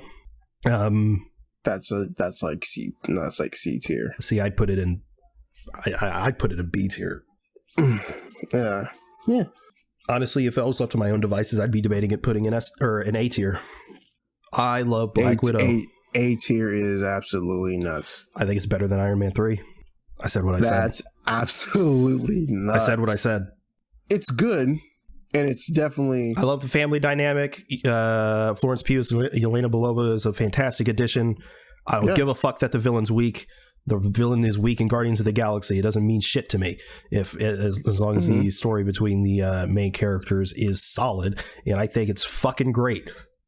Yeah, but I'll put it in B tier. Let's compromise. Okay, I'll just put it bottom B tier. Okay, that's cool for me. Okay, cool. Next is What If. That's like I'm thinking C tier.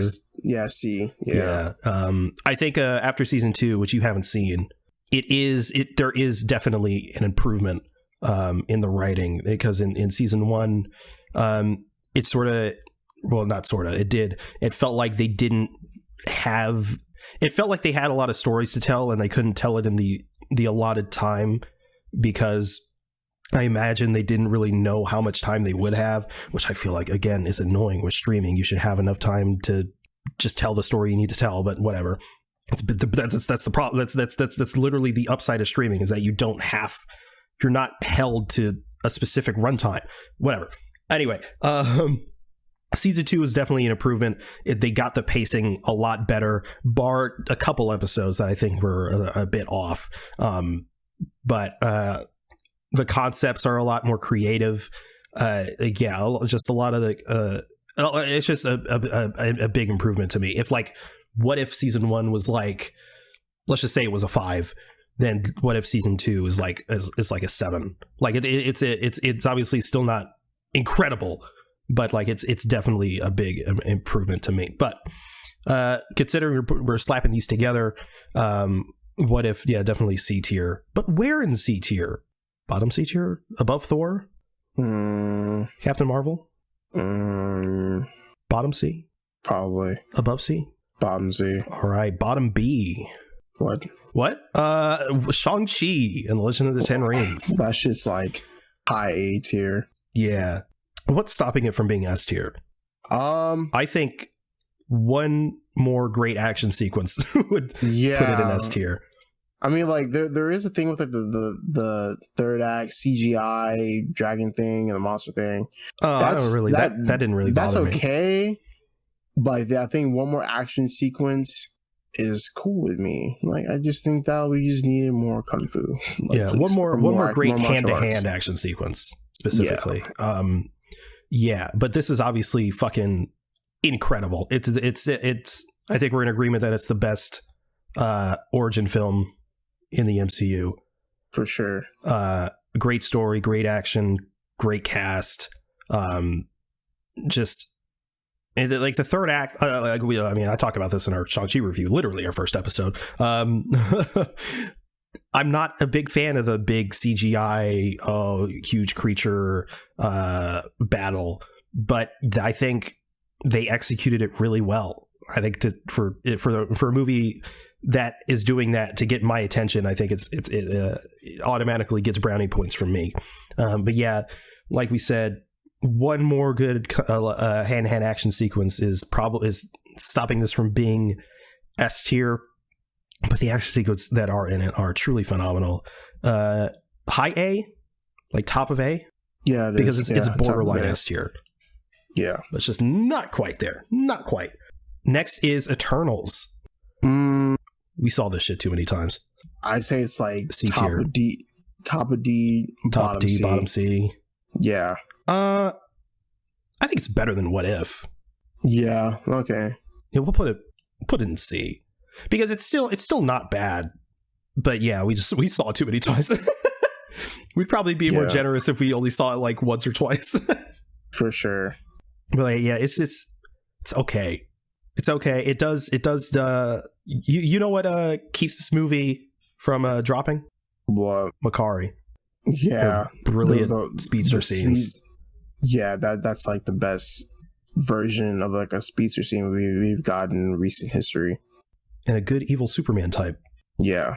Great performances from everyone in the cast. It's also, just, we needed more Salma Hayek. True. Very true. Yeah, this movie has a lot going for it. It's just, it doesn't really capitalize. Like a lot of people have said, it would have benefited from being a series. But I don't think that stops this movie from, having some substance. You know what I mean? Like is it better than Thor? Is it better than Thor 1? Yeah. I can't say too much about that because I haven't seen Thor 1 in a long time. Is it better than Captain Marvel? I mean, I don't think so. I'll put it above Thor. I'll put it below Captain Marvel. That's fair. I feel like as I'm talking about it, I'm like, oh yeah, there's good stuff in here. It's just, yeah, I don't know.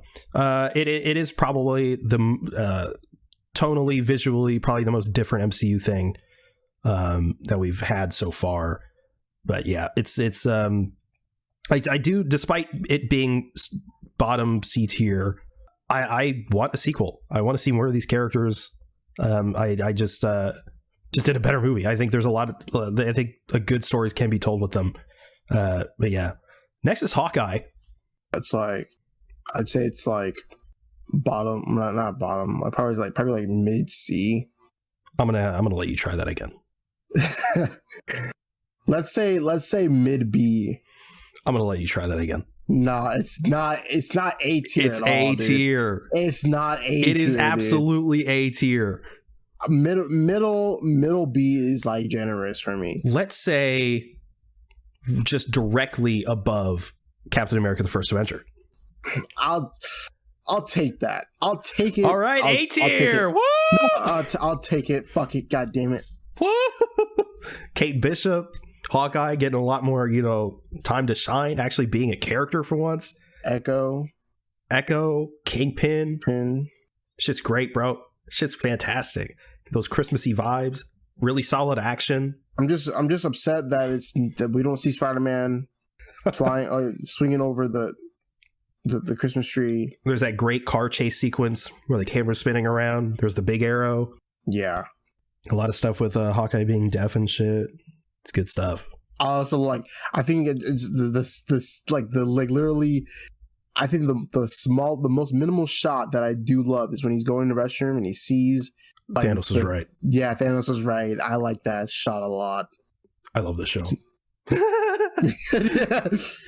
Yeah. Next is Spider-Man No Way Home. I was so Far From Home. No Way Home. That's like it's S tier, right? Bottom S, top A. Bottom S, top A. Below WandaVision? Top of WandaVision. Okay, but yeah, below Guardians 1. Yeah.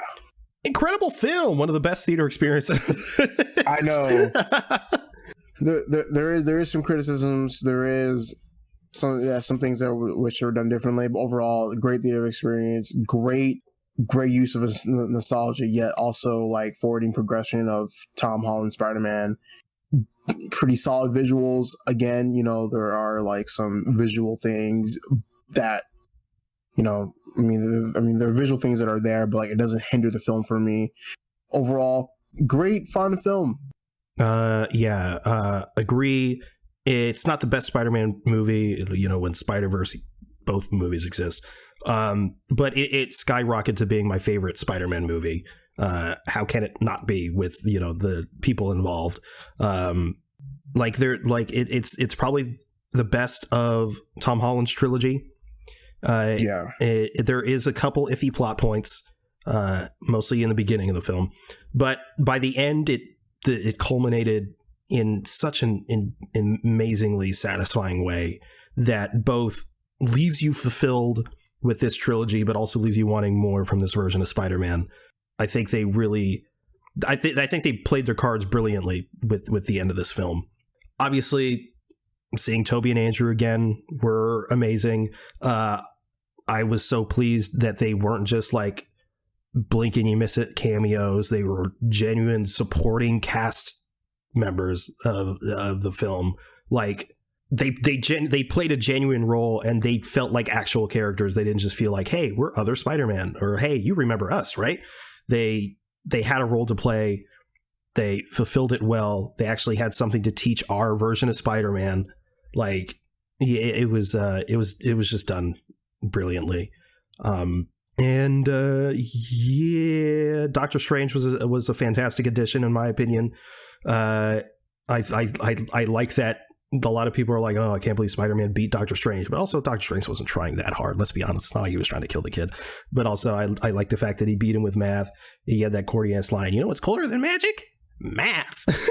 It's corny as fuck, but it's like it is very Spider-Man. Well, that was really good. And of course, the villains, Willem Dafoe's Green Goblin was just phenomenal. That was such a great thing, and also I love how like just also the action sequences too with him, like in the apartment, fucking Tom Holland getting body slammed. One of the best action sequences in a Spider-Man movie. What? One of the best action sequences in a Spider-Man movie. As that whole sequence from the second he gets hit with the spider sense. Oh yeah. All the way up to like when Aunt May gets shanked. Yeah.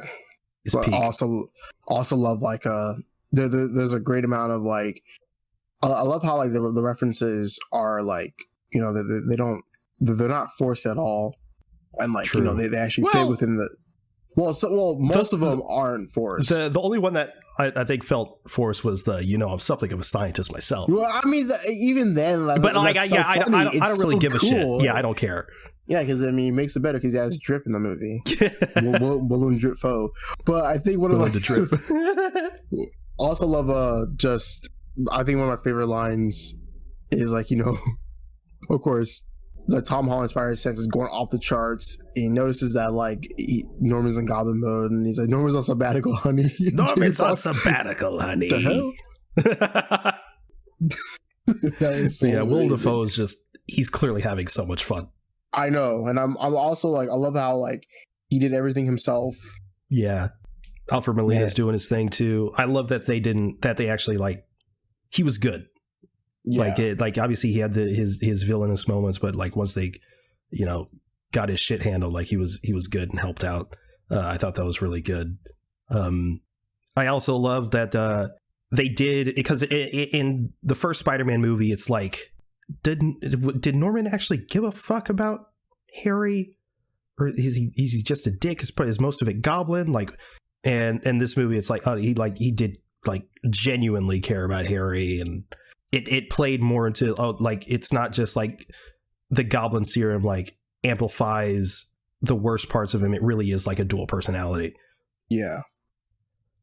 So yeah, I think it not only is it just great for our Spider-Man, it also expands the other Spider-Man's lore, which is awesome. You obviously had the great moment with Jamie Foxx thinking Andrew Garfield was black. Yeah. Hanging out in poor neighborhoods, helping people. I just thought she was going to be black. Great stuff. Next up is Moon Knight. Somewhere in B tier.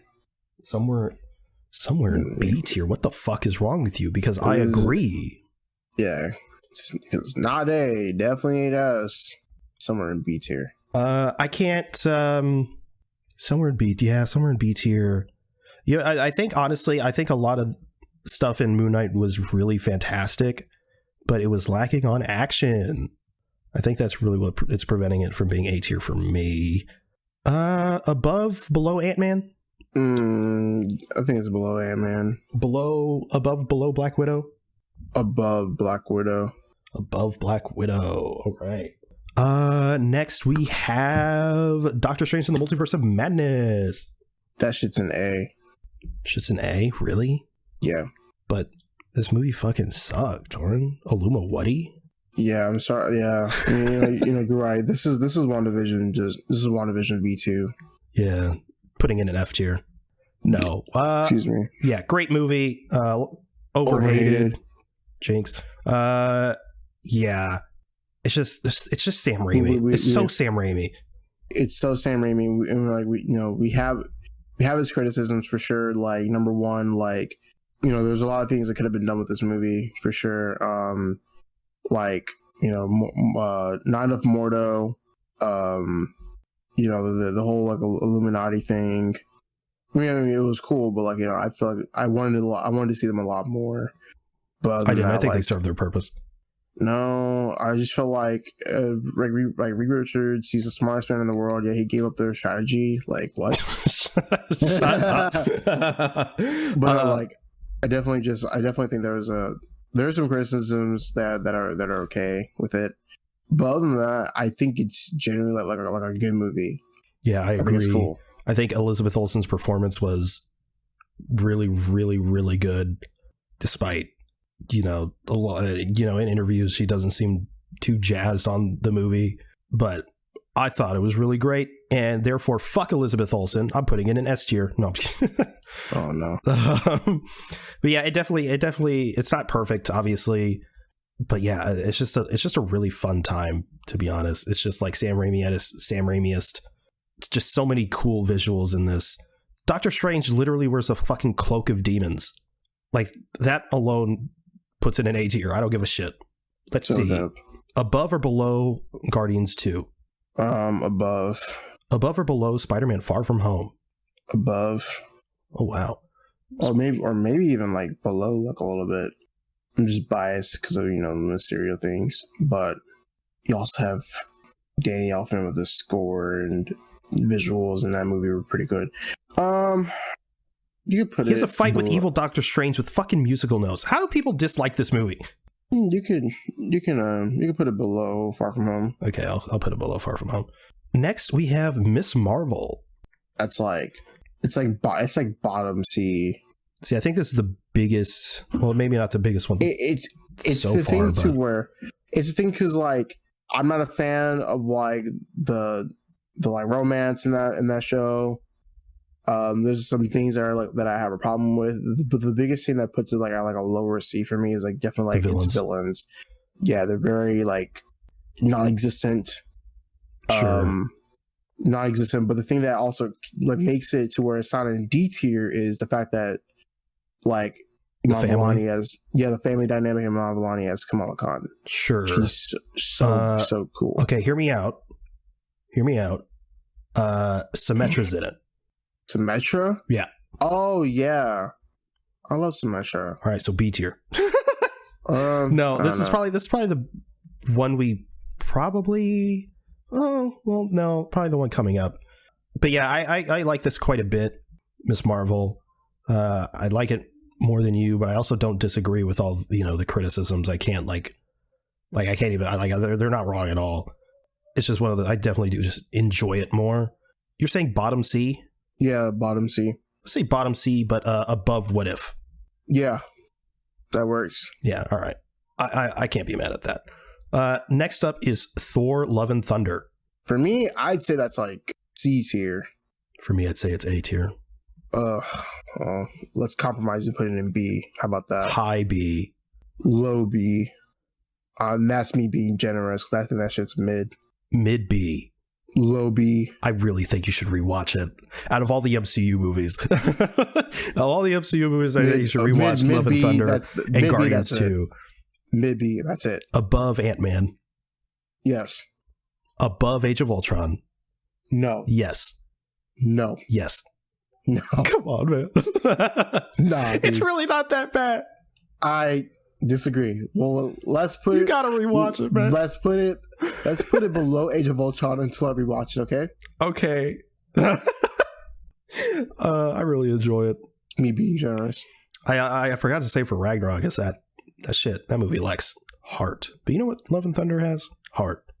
Anyway, next up is She-Hulk.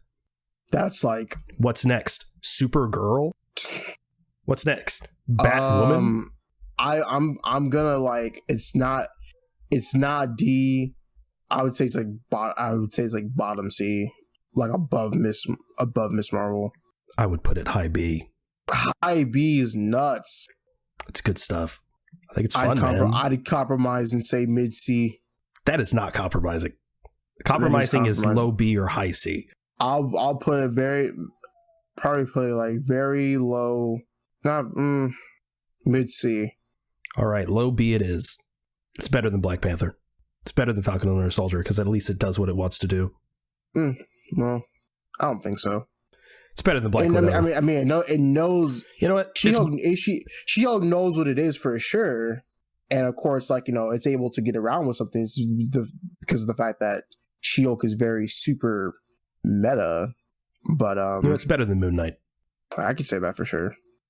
It's better than Ant-Man. No, but it's something. All right, we'll put it above Moon Knight. Yeah, I can deal with that. All right, next. Motherfuckers Daredevil's in it for that one. Yeah, he's great in it. Werewolf by Night. Of course. Well, that's fucking S tier. I would put it B tier. Low A. Okay. Doctor Strange above, below? Below Doctor Strange. All right, cool. I just think, I don't know, like it's good. Great. It's great for me. Yeah, I do really want to watch the in color version. Me too. I still got to do that. Dude, I can watch Percy Jackson. Bro's got too much on his plate. Next up is Wakanda Forever. That's like high A, low S. Yeah, I was thinking the same thing. God, Namor's really good in it. The visuals are amazing. Shuri's arc is amazing. The performances were outstanding. Yeah. Above or below Shang-Chi? Above. Sorry, Shang-Chi. I'm sorry. WandaVision? Probably above WandaVision. That would put it in S. Yeah. No Way Home? Above that. That's crazy. It's not that crazy. I'm going to have to step in here and put it below No Way Home. Okay, that's fine. Yeah, I don't hate that. It's just, yeah. That for me, it's one of those movies that's like it's such a hard rewatch because it's so that emotional and that impactful. Yeah, but yeah, it's super well done. Ludwig, his score is amazing. Good God, like every ounce of like some lines of dialogue are really, really well done. I love how everyone's just struggling with T'Challa's death. even like Michael B. Jordan. I'm so glad that his cameo wasn't like ruined. It was kept under wraps, but he brought like so much like impact to Shuri's character and the story. Even though he was a cameo, so fucking great. Very cool surprise. For sure. That final fight between Namor and Shuri was really good. Yeah. Again, just like silent and brutal. I'll always be a sucker for those in superhero movies. But next is Guardians of the Galaxy Holiday Special. That's probably like low S. Low S? Yeah. Really? Above WandaVision. I was thinking like mid A. Not because I love it. I love it too. I was just thinking because I love it. I love it. It's a 40-minute special presentation. I love it. Okay. Okay. I mean, honestly, it could be an A or S. It doesn't matter for me. I just love it. It's just one of those things. I don't know. It's 40 minutes. It is fun though. It's fun. Above Multiverse of Madness though. Above Far From Home though. Let's put it above Werewolf by Night. Okay. Below Doctor Strange. Yeah. Okay. That makes sense to me. Next up is sorry. The next one is Ant-Man and the Wasp: Quantumania. That's like F, bro. It's not F. Come on. Bottom D. That's it. Bottom D. Okay, it's better than The Dark World. But it's not as good as Iron Man 2 because Iron Man 2 is at least fun. Put it above Dark World because you get to see fucking MODOK's butt cheeks. Exactly, but it's below Iron Man 2 because Iron Man 2 gave us I Want My Bird. So yeah. Okay. Yeah, mid D tier. Next up is Guardians of the Galaxy Volume 3. S. Above Guardians 1, above Ragnarok. Yes. Loki. Yeah. Ooh. Either or. It's your choice. Yeah, that's hard. Culmination, 3 films. Love these characters. I'm going to put it above. Yeah. Winter Soldier? No, just behind Winter Soldier. I'm going to put it above Winter Soldier. No, don't put it. No. I'm going to put it above Winter Soldier. No, don't you fucking dare. Leave him alone. Winter Soldier's overrated. Shut up. It is. In fact, I think I'm going to put Guardians above Winter Soldier and put Loki above Winter Soldier. No, don't you fucking dare. Okay, fine. You win this round. Thank you. Yeah, just came out basically, so I'm not going to go too deep into it, but Guardians 3 is just fucking brilliant. Emotionally, spoilers, I guess. I don't know if you haven't seen it. I don't know why haven't you seen it? Don't do that spoiler shit. I know. I'm going to go into spoiler. Just do it. I know. But the fact that no one dies, which is a huge surprise to me, after seeing it for the first time, that is, and everyone sort of gets their happy ending is just so satisfying. And yet to still have it be the darkest of the 3 and really emotional, Marvel's first F-bomb and whatever, and peeling off the face and whatever. It's still got, the James Gunn humor in it, which is always good. It's just, yeah, everything about it just comes together super well. Yeah, top 5 MCU things. Next up is Secret Invasion. That's like D. Above Iron Man 2, though. Maybe even F, and that's be generous. Shut up. I'm kidding. I like it, man. I don't know. I think it's overhated. Bottom C, and that's it. How about above What If? Above Miss Marvel? Hell no. It's above Miss Marvel. Come on. No. It is. Amon Vellani carries. Shut up. I'm putting it above Miss Marvel. No. It is. No. You wanted to put Miss Marvel D tier. I did. Okay, I'm putting it above Miss Marvel. I don't care. Performances alone. Come on, man. Don Cheadle. Like the dialogue between Samuel L. Jackson and Ben Mendelsohn alone doesn't do anything. Fuck you. It's above Miss Marvel. Next up is The Marvels. A lot of fun. Obviously, it's nothing crazy, and that makes me think B tier. Low to mid C tier. No, B tier. Very low B tier. It's better than Ant-Man, though. Which one? The first one. And well, it does have a lot of kittens. So it does have a lot of kittens. Yeah. Okay. Above Ant-Man. Above Moon Knight. Yes, that too. Yeah. Okay. And yeah, that's the tier list. So just to recap, We have nothing in F tier. We have nothing in F tier because people we think things are bad, but they're not like absolutely unbearable. Yeah, there's nothing in the MCU that I actively hate. Like all the way through. That is obviously there are things that I do hate, but I do think that Quantumania could have been in the first F tier, but there's good stuff in it. There is good stuff in it, like MODOK's butt cheeks, and I do love MODOK's butt cheeks and Kang, and yeah, but it is what it is. Yeah. But to recap, going from bottom to top, we have in D tier The Incredible Hulk, Thor: The Dark World, Ant-Man and the Wasp: Quantumania, Iron Man 2, Ant-Man and the Wasp. Moving up to C tier, we have What If, Ms. Marvel, Secret Invasion, Thor: The First Thor, Eternals, Captain Marvel, Black Panther, Falcon and the Winter Soldier. Then B tier, Black Widow, Moon Knight, She-Hulk, Ant-Man, The Marvels, Thor: Love and Thunder, Avengers: Age of Ultron, Iron Man. Then A tier, Werewolf by Night, Guardians of the Galaxy Holiday Special, Doctor Strange, Iron Man 3, Captain America: The First Avenger, Hawkeye, Guardians 2, Doctor Strange in the Multiverse of Madness, Spider-Man: Far From Home, Avengers 1, Spider-Man: Homecoming, Shang-Chi and the Legend of the Ten Rings. Then an S tier, WandaVision, Wakanda Forever, Spider-Man: No Way Home, Guardians 1, Thor: Ragnarok, Loki, Guardians of the Galaxy 3, Captain America: The Winter Soldier, Captain America: Civil War, Avengers: Endgame, and Avengers: Infinity War. I stand by this list. I think it's solid.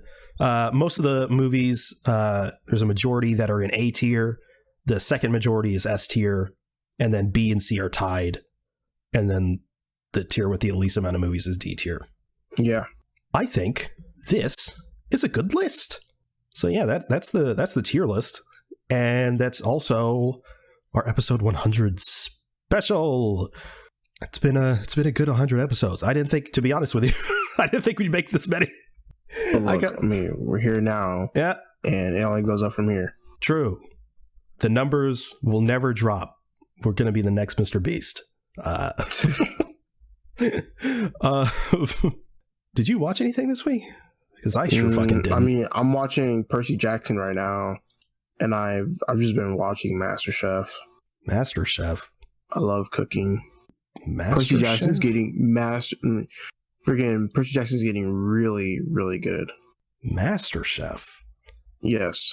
I've just been going through. I'm like just skipping around the seasons. I'm not like watching them like, I'm not going in chronological order. MasterChef. Yes, sir. Okay. That's it. I haven't watched anything. I mean, I watched What If Season 2, but I talked about it earlier when we talked about What If. But yeah. So is that the show? That is the show.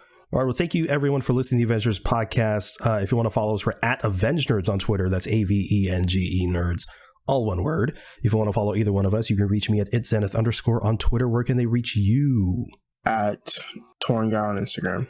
Awesome. We also have a Discord if you'd like to join the conversation there. This will be linked in the show notes. You can also check out our link tree for any additional links you may be interested in. You can also review the show on Apple Podcasts. If you could leave 5 stars in a review, it will really help us out. Thanks again for listening to the Adventures Podcast. We'll see you next week. And thank you again for being here for 100 episodes. A lot of episodes. It's like 2 years worth of episodes. Yeah, later. I think we're going to quit. It's time. And on a high note. Yeah, high note is nuts.